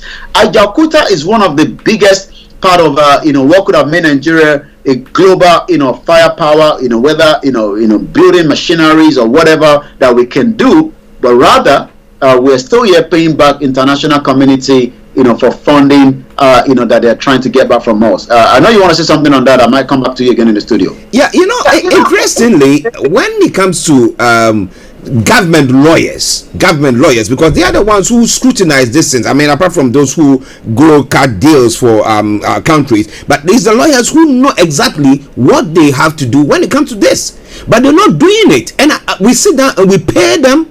And when there are other issues that we think that they shouldn't treat it that way. Look at the Nnamdi Kanu's case. Look at Sunday Igboho's case, and look at the way they are running around trying to defend the defenseless. And the thing that they're supposed to do to give the state some money, that one they don't want to even look at it. So I ask myself, what is the use for them? What is the use for them at all?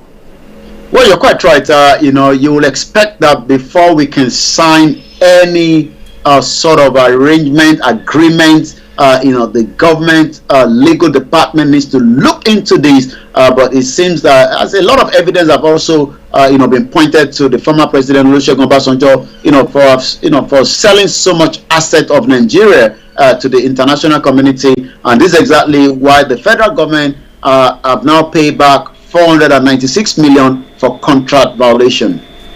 It is sad because that money, if it's given to other Nigerians, it will help them a great deal. People who just want maybe 1,000 naira, 10,000 naira to start some business at least. But well, listeners, may Nigeria not happen to you, and that is exactly what Anenike Ofi says. May Nigeria never ever happen to you. And more you was in good morning to you. Say, may Nigeria not happen to anyone. One button to stop all this rubbish is to remove the tap root of the problem. Good morning. What is the removal of the tap root of the problem?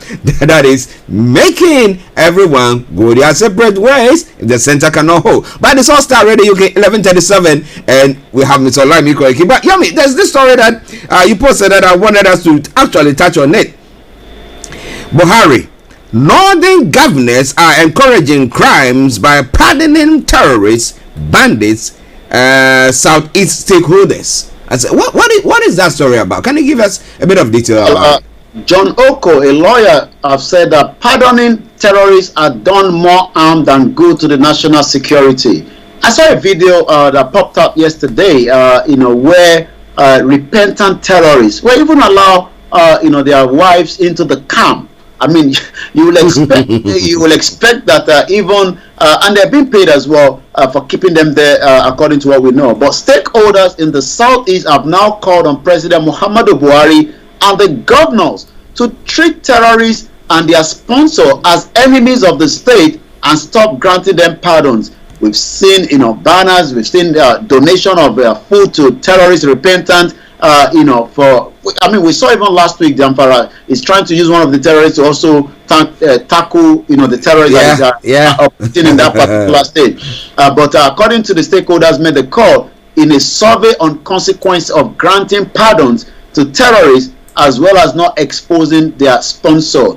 They asserted the terrorists had killed many innocent citizens, destroyed private and public facilities. In Anambra, a right activist, Vixen Ezekuma, said Buhari and the governor should stop pardoning terrorists as they had caused many nightmares, killed innocent Nigerians, wasted property worth billions of naira. Government should make them and their sponsor to face the full wrath of the law. But the government of the day is not going to do so, as we know, because the government of the day is also one way or the other in support of the Fulani that continue to pretend to be X-Men, but rather they are full-blown terrorists. As we saw that 32 people were kidnapped, one man was beheaded, crisis all over the country on a daily basis. But the government will say we're doing our best to curb the situation. So that is exactly why that headline has been brought out today. It's a sad one, because if we want to go around pardoning people, okay, let's say that Sunday, what do you call him, Nnamdi Kanu, okay, might have perpetrated. Why don't we pardon him and let there be peace in that part of the country? So why are they pardoning some people up there and then down south we're not seeing anything of what is all that about then? Well, what is all about? Just 13 hours ago, looking at the intelligence report here, Boko Haram top commander Goni Farouk has surrendered with his weapon to the troops deployed at Banki Junction, Borno State, which was on the 4th, which was yesterday. This was the result of the ongoing onslaught in Bama town. So it seems, more of them are surrendering themselves, but yet the government continue to chase shadow, killing innocent Nigerians, especially those that are agitating for the self-determination. And just as I was reading the report of the NSAS, which I was looking into, as we do know that the British also funded the Nigerian police, 2 years down the line, even though after the engagement of the British Parliament here in UK, after the 200,000 petition, nothing seems to have been taken over again. We expect that maybe more will have been done to sanction Nigeria, but that doesn't seem to be coming forth anytime soon. So but what we can say is it seems that deliberate act to continue to allow the terrorists to become repentant, but yet evidence shows they are also employed into the Nigerian military as well. Well, what is good for the goods is good for the ganders. So if those in the north are being pardoned, then whatever those in the south are also doing should be pardoned. And everybody will say that yes, that is a fair treatment. If not, people think they are being marginalized. And of course, they want to say that the best way forward is to just split. Let everybody go their own separate ways. But it is Starr Radio UK. We want to know your comments. We want to know your thoughts about what we are discussing this morning. But we'll go to Yomi for the rest of the stories and what is happening on the social media platforms. Over to you, Yomi. 11:42, we just straight onto the social media. Quite a lot is happening on a Monday on the social media. Let's look at what Archie Kakanfo said some 18 minutes ago.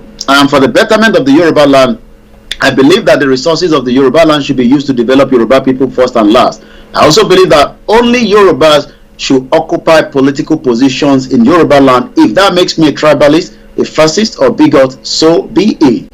Let's take a look at what Simon Ekpa is saying at 28 seconds ago.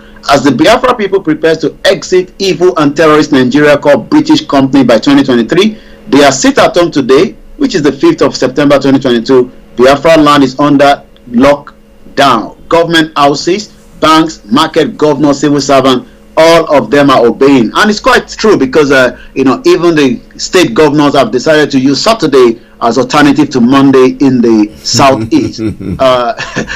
Also, if you must believe in God, believe in the God of your ancestors, not the gods of your enemies. That is coming from Ifafunsho. Yoruba Nation Now on Twitter says, no going back. All exclusive interview with Are Onokanka for Yoruba land is also out there. Also, as we now look at Peter Obi, is still doing very well, pushing right there in America. With a lot of engagement with Obedient, as they call themselves. But Pat Utomi, portals for donations of funds to Obi's campaign to open next week, as the campaign will gear up. As we do know, this month is where we expect a lot of campaign to take place as well. Also, as we continue to look up to the countdown of when the letter that was sent to Buhari will expire, Also, the good people of Guma local government of Benue State resigned their membership of both APC and PDP to join Labour Party. So it seems Labour Party is really getting the youth out there. But all we've been told, Peter Obi himself says 1 hour ago on his official Twitter handle, your passion for rescue Nigeria inspiring, your best wishes and prayers continue to uplift me. As I return home after 8 days on the road, I do so with renewed sense of purpose and conviction. My takeaway is that united, secure, and productive Nigeria. Well, I'm not sure how he wants to unite the Yoruba nationalists and the Biafra nationalists that believe that the British amalgamation was a mistake of 1914. But we wait and see how that will play out come 2023. And just before we go, Chu say it took Peter Obi 8 days to unify Nigerians in diaspora. Peter Obi is the new face of Nigerian democracy. As a breath of fresh air in Nigeria political sphere, it remains the symbol of hope for Nigerians home and abroad. Well, that's for those that believe that they are Nigerians, because there are so many Yorubas that are saying that we are not Nigerians. This was the amalgamation that put us together. Like I said, the vice president, over the weekend was in America. He was greeted with the vice President Osinbajo of Nigeria today with discussing strengthening the relationship between the United States of America and African leadership. In particular, leadership is key to confronting regional and global challenges. That's between the Vice President Kamala Harris and the Vice President Yemi Osinbajo. As we bring the update to an end, I'll be back again same time tomorrow, but we still have Archie there that will take us through the rest of the program. My name is Olayomi Koiki. And I'll come back again to you, Mr. Archie. Thank you very much, Yomi. And as we know, we pray on this platform, may Nigeria never ever happen to you. I want to quote what Adenike is saying there. So, Yomi, I have a lovely day. We'll catch up later. Thank you so much. Bye. All right, then. Bye-bye. Well, listeners, it is Starr Radio UK. It is your favorite African and Caribbean radio station in London. Bringing the time now to 11:47. We're going to take a quick break, and once we come back, we'll continue with the show. But now we're going to be looking at other stories making the rounds in other parts of the world, because there's lots happening. And here in the UK, as I said, exactly at 12:30, I'll be taking you to the Palace of Westminster, where we're going to be having the announcement of the new Conservative leader and thus the new Prime Minister. Okay, so stay tuned, don't you go away. It is Starr Radio UK. It is your favorite African and Caribbean radio station in London. Like you go, Adulawo TV says, Oluwa, may Nigeria never happen to me. Oh, in Jesus' name, amen. Oh, may Nigeria never happen to any one of you. All right, then. So let's take a quick break, and once we come back, we'll look at some of the stories making the rounds in other parts of the world, as we are pressed with summertime, but we're going to be going on. Well. Hi guys, this is your friend Uruj from SendWave. SendWave is a money transfer app that is used by people all over the world to send money to their loved ones in Africa. With SendWave, you can send money to Ghana, Nigeria, Kenya, Uganda, and Tanzania. And the best part is, SendWave is absolutely commission-free. Our exchange rates are excellent. You can see for yourself by checking them out on our website. So how do you use SendWave? SendWave is an app that you can download onto your phone from the App Store or Google Play Store. The app is free to download. After downloading it, just open the app and enter your name, email, and phone number. That's it. You're good to go. Make sure you use the promo code SR. S for Starr, R for Radio. This promo code will give you £5 free credit to send to Africa on your first transaction. Your money will be delivered to your recipient within seconds. Feel free to call me on 0749 7377 647 at any time. I'll be happy to tell you all about SendWave and help you in any way I can. Remember to use the promo code SR for £5 free credit. Medasse. Hi everyone, it's your girl BB Clement, the author of How to Go From Employee to Entrepreneur and the host of your weekly business show, BB Means Business, the show where we discuss everything you ever wanted to know about business but you were afraid to ask. How do I start my business? How do I raise the finance? How do I grow my business? Where am I going to find my customers? Join me every Tuesday at 1:30 p.m. on Starr Radio UK to get all the information and tips that you need to become a successful entrepreneur and become financially free. Remember, Don't let life dictate to you. Rather, put your signature on life.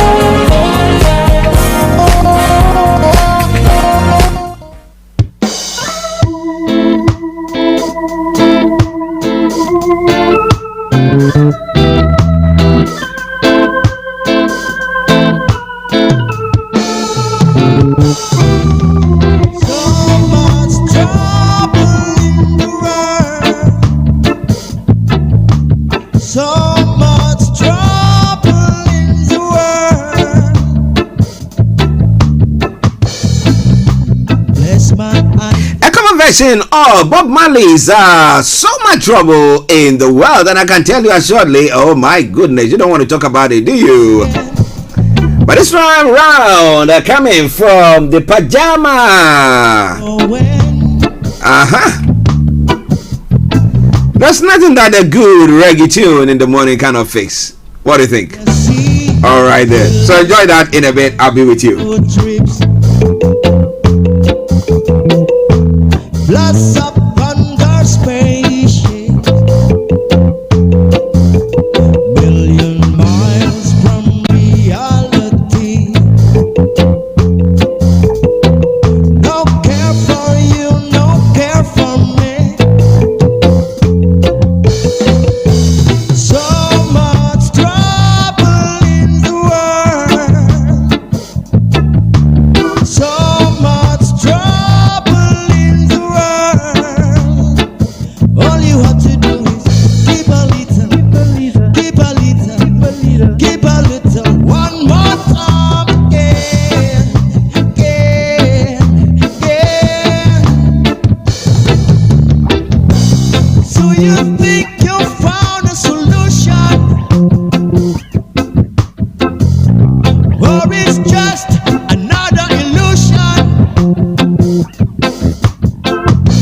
So before you check out this time, don't step another cornerstone, standing there behind. Yeah, we got to face today. Ooh, come up me. We the street people talking. We the people struggling.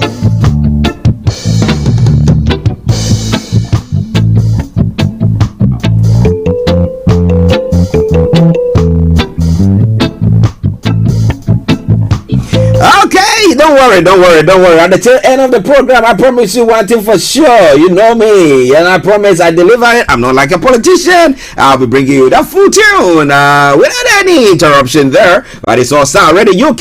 For those of you on the Facebook, those of you on YouTube, those of you on Twitter, Periscope, and those of you on the Starr Radio UK app, I salute each and every one of you. Share until you are tired of sharing. All right then. Thank you very much for your patronage. I really appreciate that. But now, let's move on straight to some of the other stories making the rounds in other parts of the world. And this time around, let's go straight to Ghana, where a couple of stories that is making headlines there we're going to be looking at. So, Archie is MC has been found dead in a hotel is one of the stories making the rounds. We hope that there is nothing dodgy that has happened to him. The municipal chief executive of the Karachi East Municipality, Francis Okesu, who doubles as dean of Oti Regional MDC East, has been found dead in a hotel room in Ashanti regional capital, Kumasi.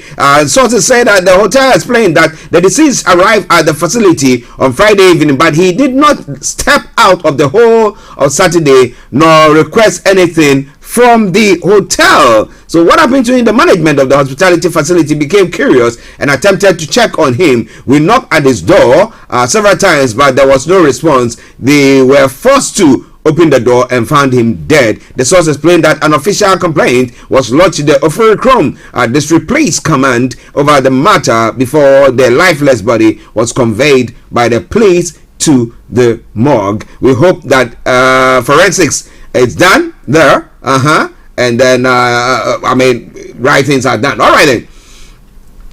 Starr Radio UK. I hope, like I said, I hope that it wasn't any mental health that was going or anything of the sort. Well. Political party CMMDA system as booty. Amon Kote is saying, and let me throw a bit of light on that one as well. A local governance analyst, Isaka Amonkote, says any move by the government for the election of metropolitan, municipal, and district chief executives will be a non-starter. Now, civil society organizations are calling for a total overhaul of the local government system in the country. Now, some analysts also say certain ideas that went into the system of setting up the local government system some years back cannot work now, describing the system as flawed. However, Mr. Amon Kote things must change to give value to citizens. He went on, in France we are monitored 24/7 how you campaign, how you spend your campaign money, and your sources of funding. We are not there yet. I think we are joking. That is why I want to see a blueprint or how we are going to handle it. The people say we should vote for the MMDCE so that they will be accountable to us. Now today we are voting for the president, MPs. Are they accountable to us? That's a big question, and I seem to agree with him 141%. Somebody say, why 141%? Because I'm of the view that what goes on there, I mean, we vote them into power, but somebody will say it's because of the constitution, the law that is guiding them, their operation, or appointed, giving them that office. That is what is causing it. So if we want, then that means that we have to revamp or review the whole of the constitution from top to bottom, and then look at all this. But what do you think about all that? It is all coming your way from Starr Radio UK. It is your favorite African and Caribbean radio station in London. And let me say once again, good morning to Mr. and Mrs. Pallian all the way. They will tell me that it is out in there in Cyprus as well. But it's all Starr Radio UK.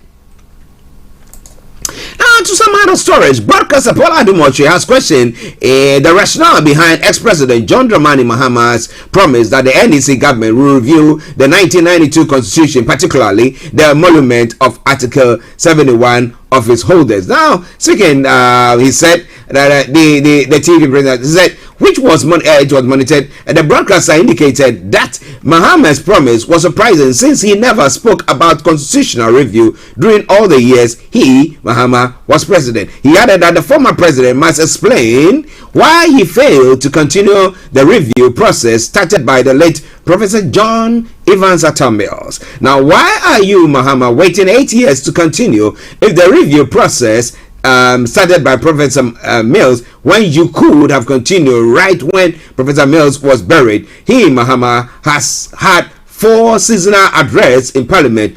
Nowhere did he talk about constitutional amendment. Why is he talking about it now? He can talk about it, but he must acknowledge that yes, I was there, but something happened, and this time around I will do it. Then we are on even kill. But this issue of talking about talking as if he is a new candidate, I think President Mahama's handlers must have a better way of presenting these things, because we are going to query it, he said. But well, if he didn't do anything about it, now the MPP government, what are they doing about it? You see, we live as if we got billions in excess, and we don't have a care for the world, and therefore we can spend as much or blow the money as much. When we talk about value for money, when it comes to Africa, especially in Ghana, we talk about value for money. I ask myself, what deal actually has been cut or negotiated that there is no underhandling there? I think every one of them has got something dodgy, stinky going on there. So we say we vote for these people and they are representing us? Really? Well. It is Starr Radio UK. It is your favorite African and Caribbean radio station in London. One other story before we leave Ghana. Just a minute to the top of the hour. That's a minute to 12. We don't want money for National Cathedral to come from taxpayers' money. That's that's what the Board of Trustees are saying pertaining to this.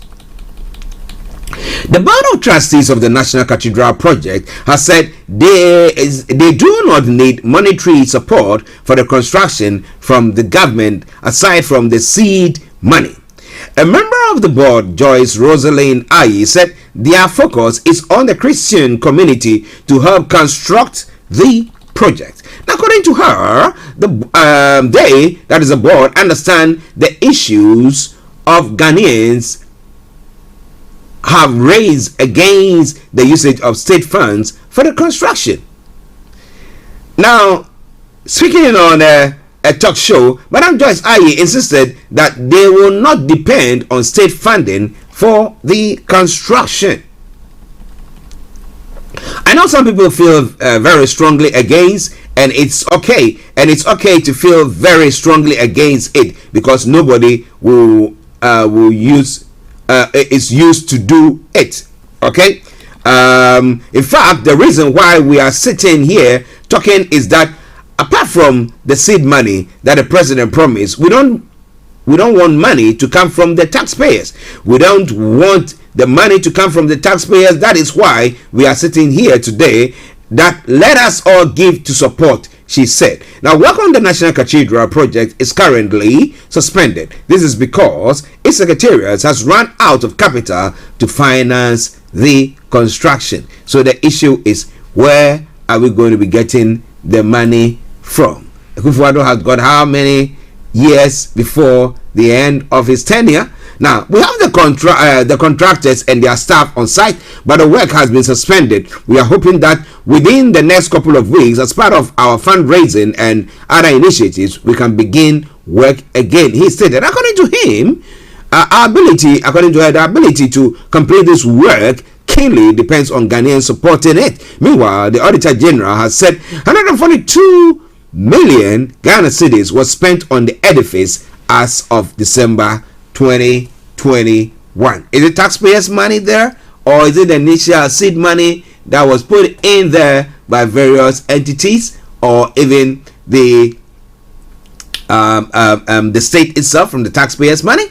I mean, I was okay. We want to put the state want to contribute something to that. Then the populace started questioning the project's source of financing when the North Tongo MP Samokujato Ablakwa put out documents showing that an amount of 200 million Ghana cedis has been dished out towards the construction of the project. Now, these monies, he said, were paid without recourse to parliamentary processes or strict public procurement practices. Well, so these are some of the stories making the rounds. It is Starr Radio UK. It is your favorite African and Caribbean radio station in London. Bringing the time now to 12:02. And let me announce the lines opened. Well, if you want to contact us, 0208-133-2257 or 58 0208-133-2257 or 58. Those of you in the US, Canada, and the Caribbean area, 001-718-303-2737, 001-718-303-2737. You can also text or WhatsApp us. It is 075-3966-1744, 075-3966-1744. Our Twitter handle is Starr Radio UK, and email address is info@starradiouk.com. Yes, so whatever it is, make sure your dials are still logged on and get in touch and let's know what you're thinking about everything. Okay, let's move on to some other stories making the run. Akufo-Addo's government spent 125 million on judgment debts, surpassing Mahama by 56 million. Now, when we're reviewing stories from Nigeria, they talk about that why Nigeria had to pay 470 something million for judgment debt. Because what? The state lawyers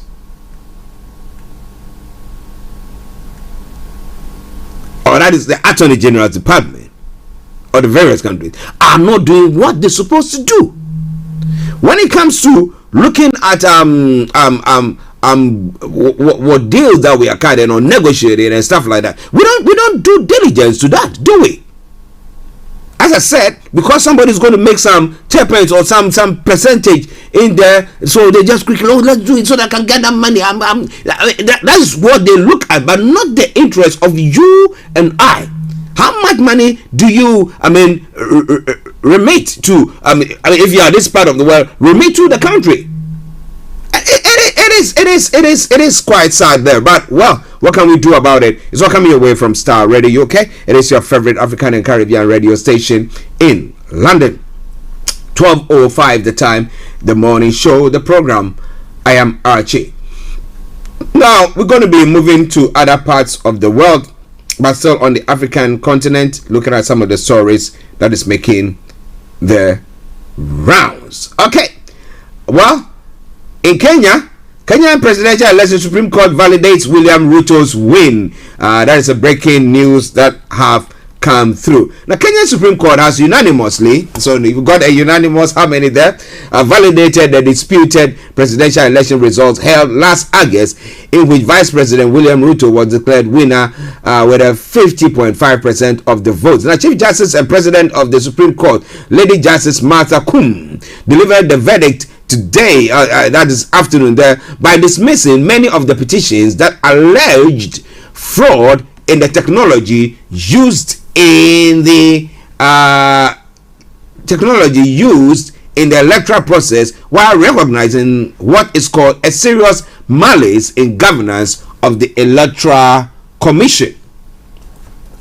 Now it goes on. So, however, the judge said the court concluded that the last-minute electoral rupture is insufficient to invalidate or annul the vote. Now, judges also found no credible evidence that there was any tampering with the uploading of Forms 34A to public portal, and no evidence of unexplained discrepancies between votes cast in various elective positions across the country and those cast in favor of the Vice President William Ruto. The lawsuit has sought to overturn the result of the presidential election and has left the East African nation in political limbo. Opposition leader Raila Odinga, who failed to secure the presidency on his fifth attempt, along with 6 other parties, petitioned the court to nullify William Ruto's win, alleging that there were massive irregularities that compromised the fairness of the August 9th vote. The official results showed Ruto secured 50.5% support, and the veteran opposition figure Raila Odinga 48.8%. Now, while Wafula Chebukati, the chairman of the Independent Electoral and Boundaries Commission, defended the integrity of the election, four of the body's other 6 members distanced themselves from his pronouncement, now citing a lack of transparency over the count. Now, this the judge described as a last-minute rupture, particularly since all members had actively participated in the electoral process fully, and up until the point of disagreement, a group of 5,000 local observers said the results were in line with its own parallel tallies. Now, several previous election disputes in Kenya have degenerated into violence, the worst of which is the 2007 one, and claimed the lives of up to 1,100 people. Although the current electoral process has been largely peaceful, fears remain for any potential unrest. I hope that the government put things in place so that nothing of the sort will happen there. But it's all coming your way from Starr Radio UK, your favorite African and Caribbean radio station in London. All right then. Now let's move on to some other stories making the round. But in Kenya, the verdict has come for the election petition, and the Kenya presidential election Supreme Court has validated William Ruto's win, and therefore William Ruto is the president-elect. All right then. So we're following reaction from the various quarters. What William Ruto is saying and what Odinga is saying after his fifth attempt to become the president of Kenya. I think this time around he cannot do anything again because he's past himself by a date, because he's now 77. He cannot come. How many years before we have the elections, another elections taking place? At 81? So let's say it's 4 years. At 81, is it the time that he's going to be coming back for another election? Yeah. I don't think so. But it's all coming your way from Starr Radio UK. It is your favorite African and Caribbean radio station in London. And let me say good morning to Ademola Saheed Saka. How are you doing, sir? Yes. It's nice to have you on as well. Okay. Now let's move on swiftly to one other story that is making the round. God bless you as well, Ademola. He says God bless Starr Radio UK. Now, French research vessel on a mission to save Senegal's waters is one of the stories making the round. And Horn of Africa faces another failed rainy season.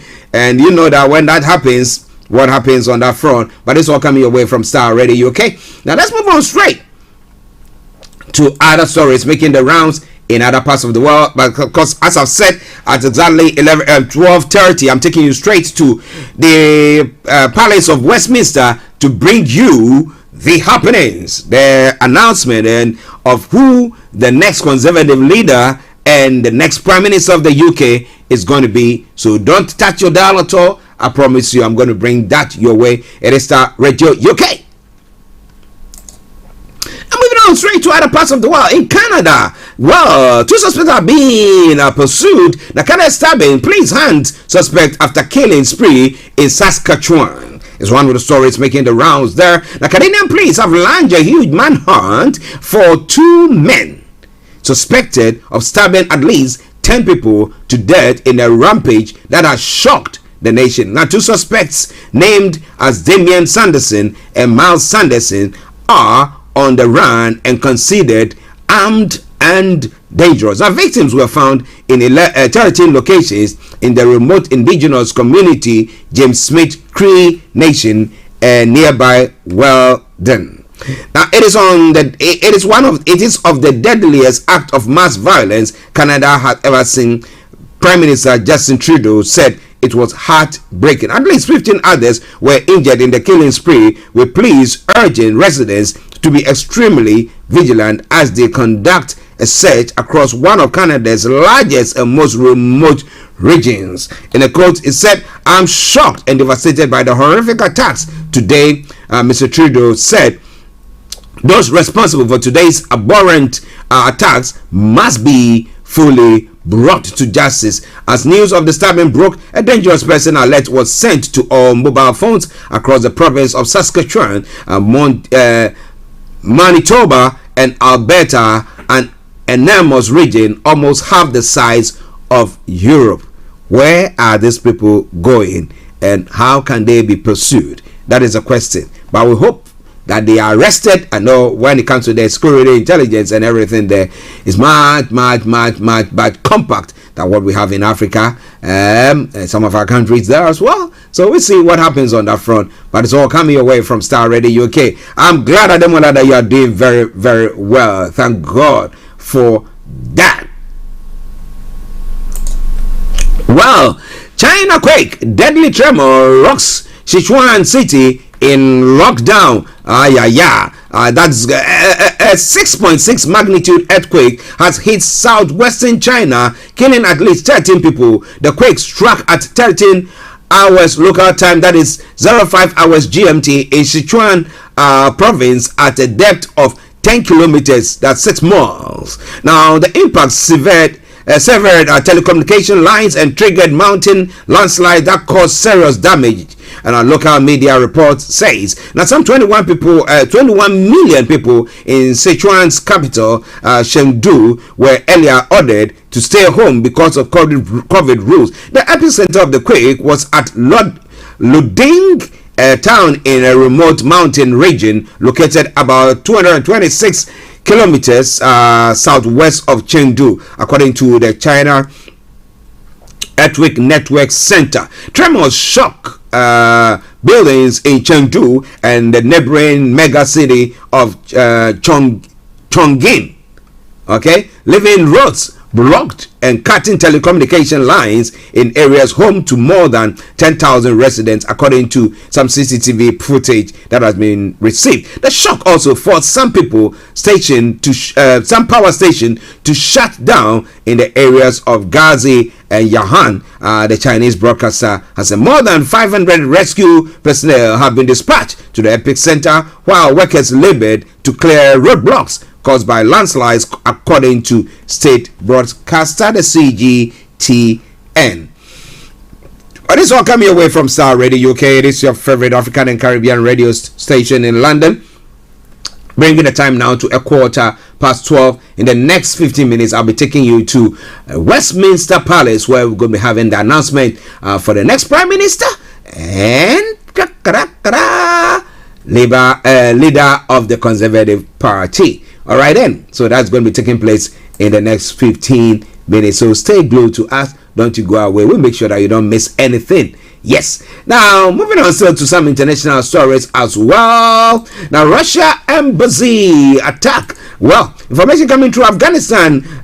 From Afghanistan, Russia embassy staff has been killed in Kabul bombing. At least 2 people have been killed and others injured in a bombing near the entrance of Russia's embassy in the Afghan capital Kabul. Officials have said the dead are Russian embassy staff. The foreign ministry in Moscow said, adding there were also Afghan casualties. Now, earlier, state-owned news agency RIA reported that a diplomat and embassy security guard had been wounded in an apparent suicide bombing. No groups are yet said it carried out the attack. Now, police in Kabul said the would-be suicide bomber targeted the embassy but was shot dead as he approached, resulting in his explosive detonating. However, Russia's foreign ministry said the attacker had set explosives off.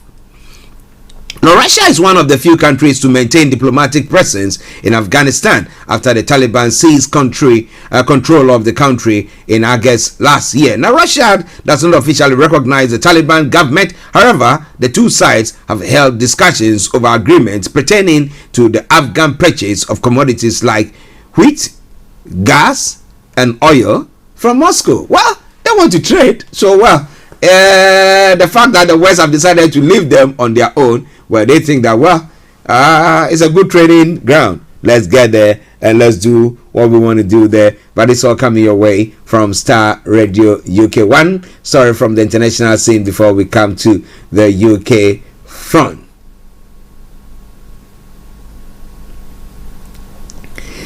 Now, Chileans have rejected radical change to their constitution. Voters overwhelmingly rejected radical change. So, how has the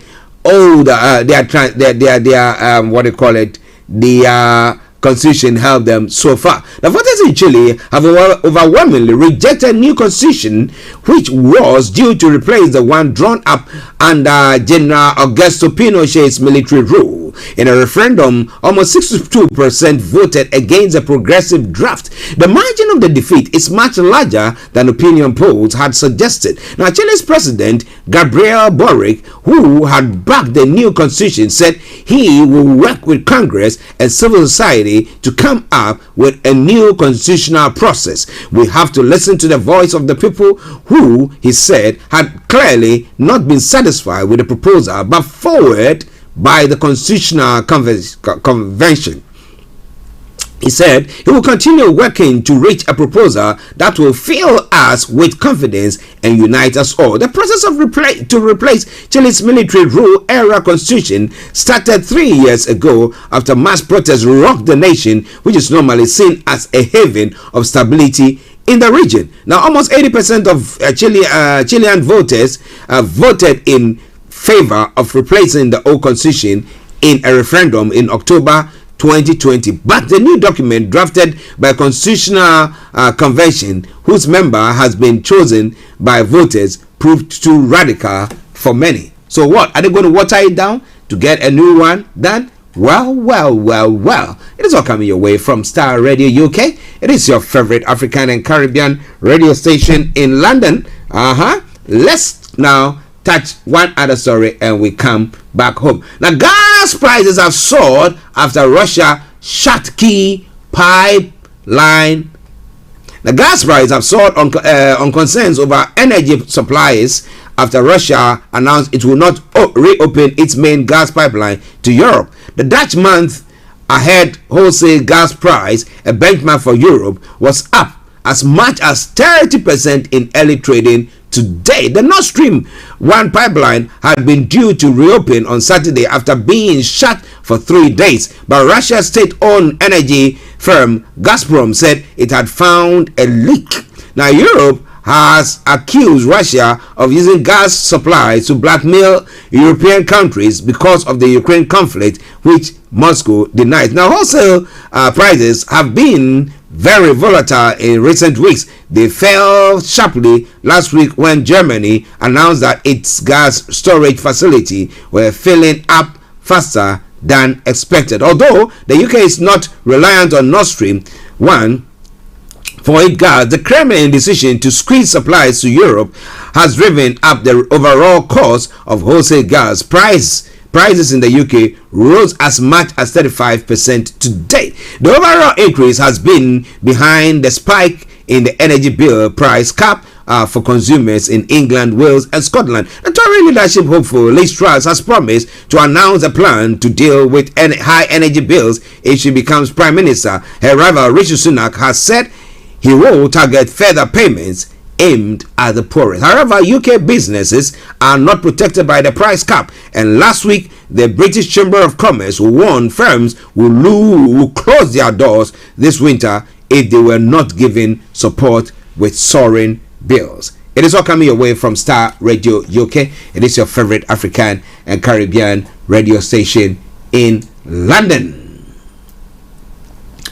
Well. As I did announce, the next UK Prime Minister will be announced shortly. So we'll just look at a couple of stories from here, take a quick break, and then we take you straight there. Now, freezing energy bills expected from new Prime Minister is one of the stories that have been captured. A freeze on energy bills is one of the number of options for tackling the soaring cost of gas and electricity due to be presented to the new Prime Minister this week. Information coming from the BBC News Network says has been told a menu of options has been worked up in Whitehall to help struggling household energy industry. Sources are optimistic government will back a plan to freeze the energy cap. Now, either Rishi Sunak or Liz Truss will be announced as the new Prime Minister later. That's the next few moments. Ms. Truss' team is understood to have been working on a support package for energy bills for weeks, and an announcement on what they would do is penciled in for this Thursday. Now, lots of measures have been considered. Some have progressed and some have not. A source said her team do not deny they might introduce a freeze of energy bills.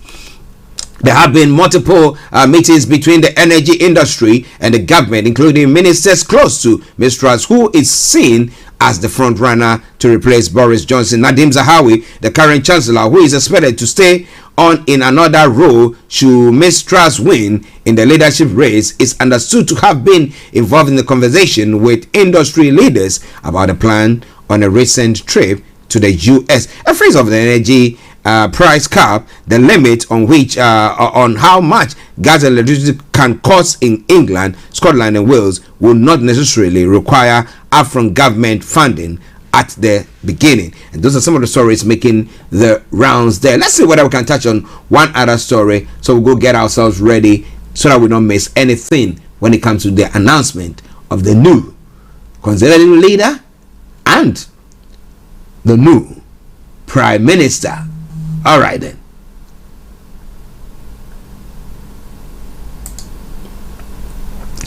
Now, Highway Code 61 of drivers have not Highway Code 61% of drivers have not read a new guidance AA survey is suggesting.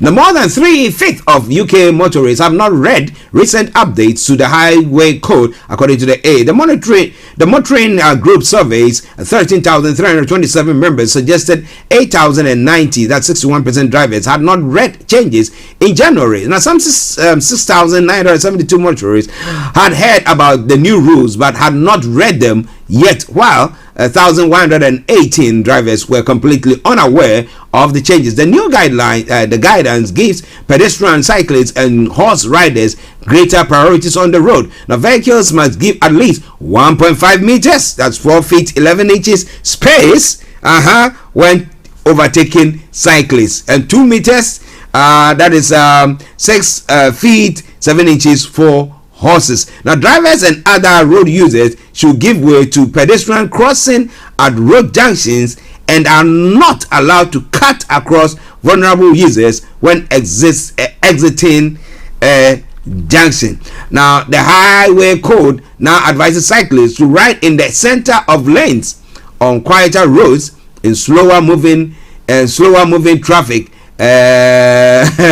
and when approaching junctions. A hierarchy of road users was also introduced, meaning a driver in a car, van, or lorry now has a greater responsibility to watch out for others. Now, Mary Williams, OBE, Chief Executive of Road Safety Charity Break, described the changes as crucial because they better protect those most at risk, such as people walking and cycling. Now, every 22 minutes, someone is killed or seriously injured on UK roads, she told the BBC, adding more must be done to promote new guidelines or guidance so all road users understand our shared responsibility to reduce death and serious injuries. Ms. Williams also urged drivers in particular to look at the updated code and do their bit to put safety first by looking out for vulnerable road users. Duncan Dallimore, head of campaigns and advocacy at Cycling UK, said the changes are positive for all road users, but particularly those who are vulnerable, such as cyclists. My goodness, you don't want to know when you are driving and they are in front of you, some deliberately. Someone was driving and then there was someone riding a bike and then has one hand holding the steering and the other one reading a message from their phone, not concentrating, not moving on fast, and you are just following them. You cannot overtake them. Wow. But this is Starr Radio UK. This is your favorite African and Caribbean radio station in London, and this is where I bring the morning show, the first part, to a close. I'm going to take you to Westminster Palace, where the announcement of the new leader of the Conservative Party is going to take place. But before then, enjoy this tune while I get myself ready. It is from a cover version of Bob Marley's song "So Much Trouble in the World."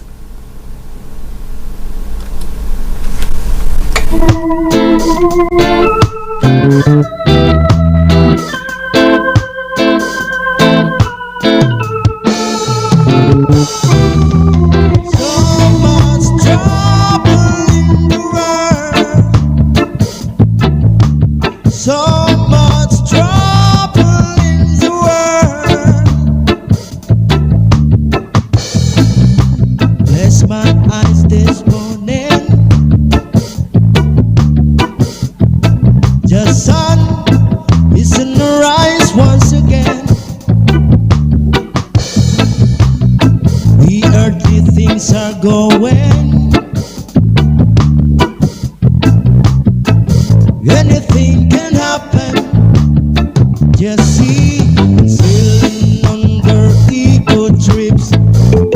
This is Starr Radio UK.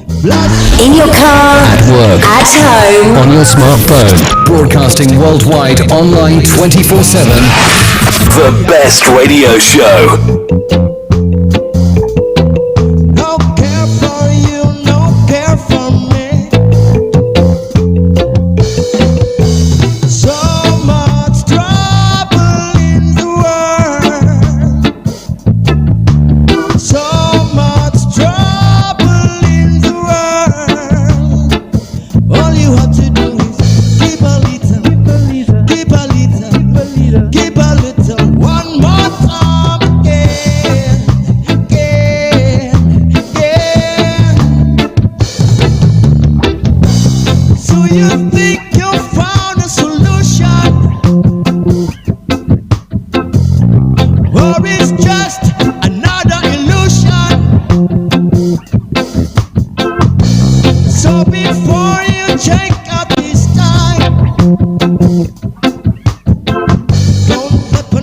cornerstone, standing there behind. Yeah, we got to face today.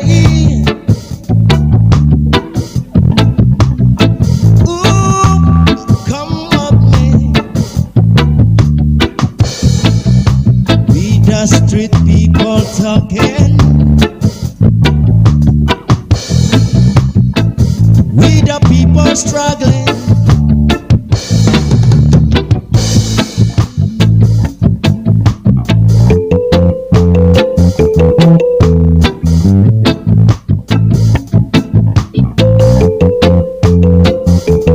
Now they're sitting under time bomb. Now I know the time has come. What goes up, it's coming down. Goes around and comes around. So much trouble in the world. So much trouble in the world. So much trouble in the world. So much trouble in the world. There is so much trouble. There is so much trouble. There is so much trouble. There is so much trouble. So much trouble in the world. So much trouble in the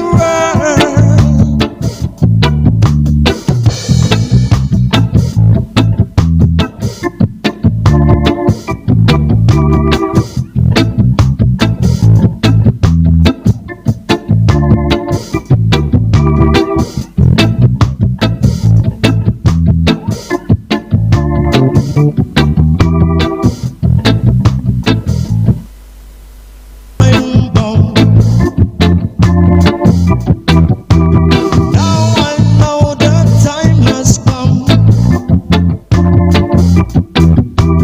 What goes up, it's coming down. Goes around and comes around. So much trouble in the world. So much trouble in the world. So much trouble in the world. So much trouble in the world. There is so much trouble. There is so much trouble. There is so much trouble. There is so much trouble. So much trouble in the world. So much trouble in the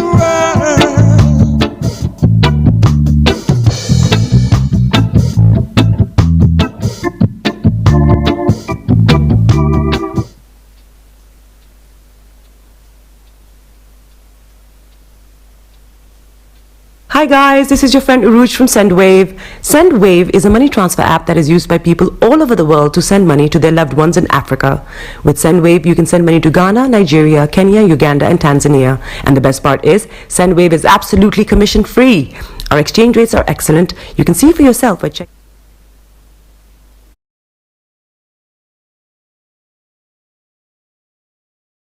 Time, but I think even having said that, there are lots of people who feel that the party, the government, has somehow lost its way. What is it in power for? What's it going to do? It's that Liz Truss, and we assume it's going to be her in the next few minutes, wants to try and change. She wants to come in with clear ideas, she wants to make announcements quickly, and she wants to deliver. Things that all politicians say they want to do, of course they do, but she says that she can do it, and she wants a team around her that can do it. And I think the suggested makeup of the cabinet that we've had so far, and I haven't had many people say that what we've seen isn't the case, it's very much her people.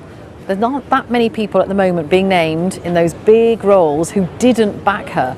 And some people think that's going to be a mistake, that she's not bringing in the likes of Rishi Sunak necessarily into a big role, or any of his supporters. Now, is that bringing the party together, or is that going to lead to further division? I think that is, another key issue about how this party and, of course, this government goes ahead and tries to tackle the problems that are coming. As we look at these images, and again, this is the introductory speech at the session where they will shortly announce the result of the Conservative leadership election. We expect Graham Brady to be stepping up within the next few minutes to give us the result. As we look at these images, Vicky, there'll be people watching thinking, how in touch are these people? They've been immersed in this internal battle. The country's in a bit of a state. People are alarmed and terrified in some cases about rising bills, the state of the economy generally, if we're looking at a recession. And this party, according to critics, looks as if it's more obsessed with its internal politics. Do you think that's a fair criticism? Or, put it another way, how aware are they of that criticism? I think they will be. I mean, of course, those who've been on the campaign trail have been immersed in all of that. But, they have constituents. They know what people are going through, and it's going to get worse. Now, it has felt self-indulgent. Of course, it has. The process is incredibly long. Lots of people in the party saying we've got to try and change this. I mean, it's particularly, of course, a major issue when you're in government. They've done this now several times whilst being in government. This is not an opposition party switching leaders every now and again because they can't get on. This is a party that's in government and now has the task of tackling these massive, huge problems affecting people's day-to-day lives, and imminently. And lots of people, Tories as well as others, have said that there should have been more done earlier. Now, they will say, look, Nadeem Zahawi, for example, the man who's currently Chancellor but won't stay in that role, he's been working on things, that the civil servants, that the government machine has been working on things, and they have been discussing it. Liz Truss's team, of course, is not going to be announced and then come into it. And here we are, we can see them now coming forward, the two candidates, Liz Truss and Rishi Sunak. So they're approaching, they're taking their seats in the front row there, surrounded by their own supporters, and of course we're Liz Truss's husband sitting next to her there. To the right hand side there, Liz Truss's husband, and we're just with Therese Coffey just sitting behind, and I can see Michael Fabricant behind her, so a good representation of ministers and backbenchers. And now Sir Graham Brady with the result of this Conservative leadership election of 2022. Thank you, Andrew. Good afternoon, everybody. On the 7th of July, the Prime Minister announced his resignation as leader of our party. The 1922 committee then organised 5 ballots over an 8-day period, concluding the part of the leadership election for which we have responsibility, and putting forward the candidates to the National Convention and CCHQ for the programme of hustings all over the United Kingdom, and the ballot of the membership that is now concluded. I work closely with the board of the party, CCHQ and Civica Electoral Services to ensure that all qualifying members had the opportunity to vote, and to ensure that our ballot was secure as well as free and fair. I'd like to thank the 1922 executive, and in particular my fellow officers, Naz Ghani, Will Ragg, Sir Geoffrey Clifton Brown,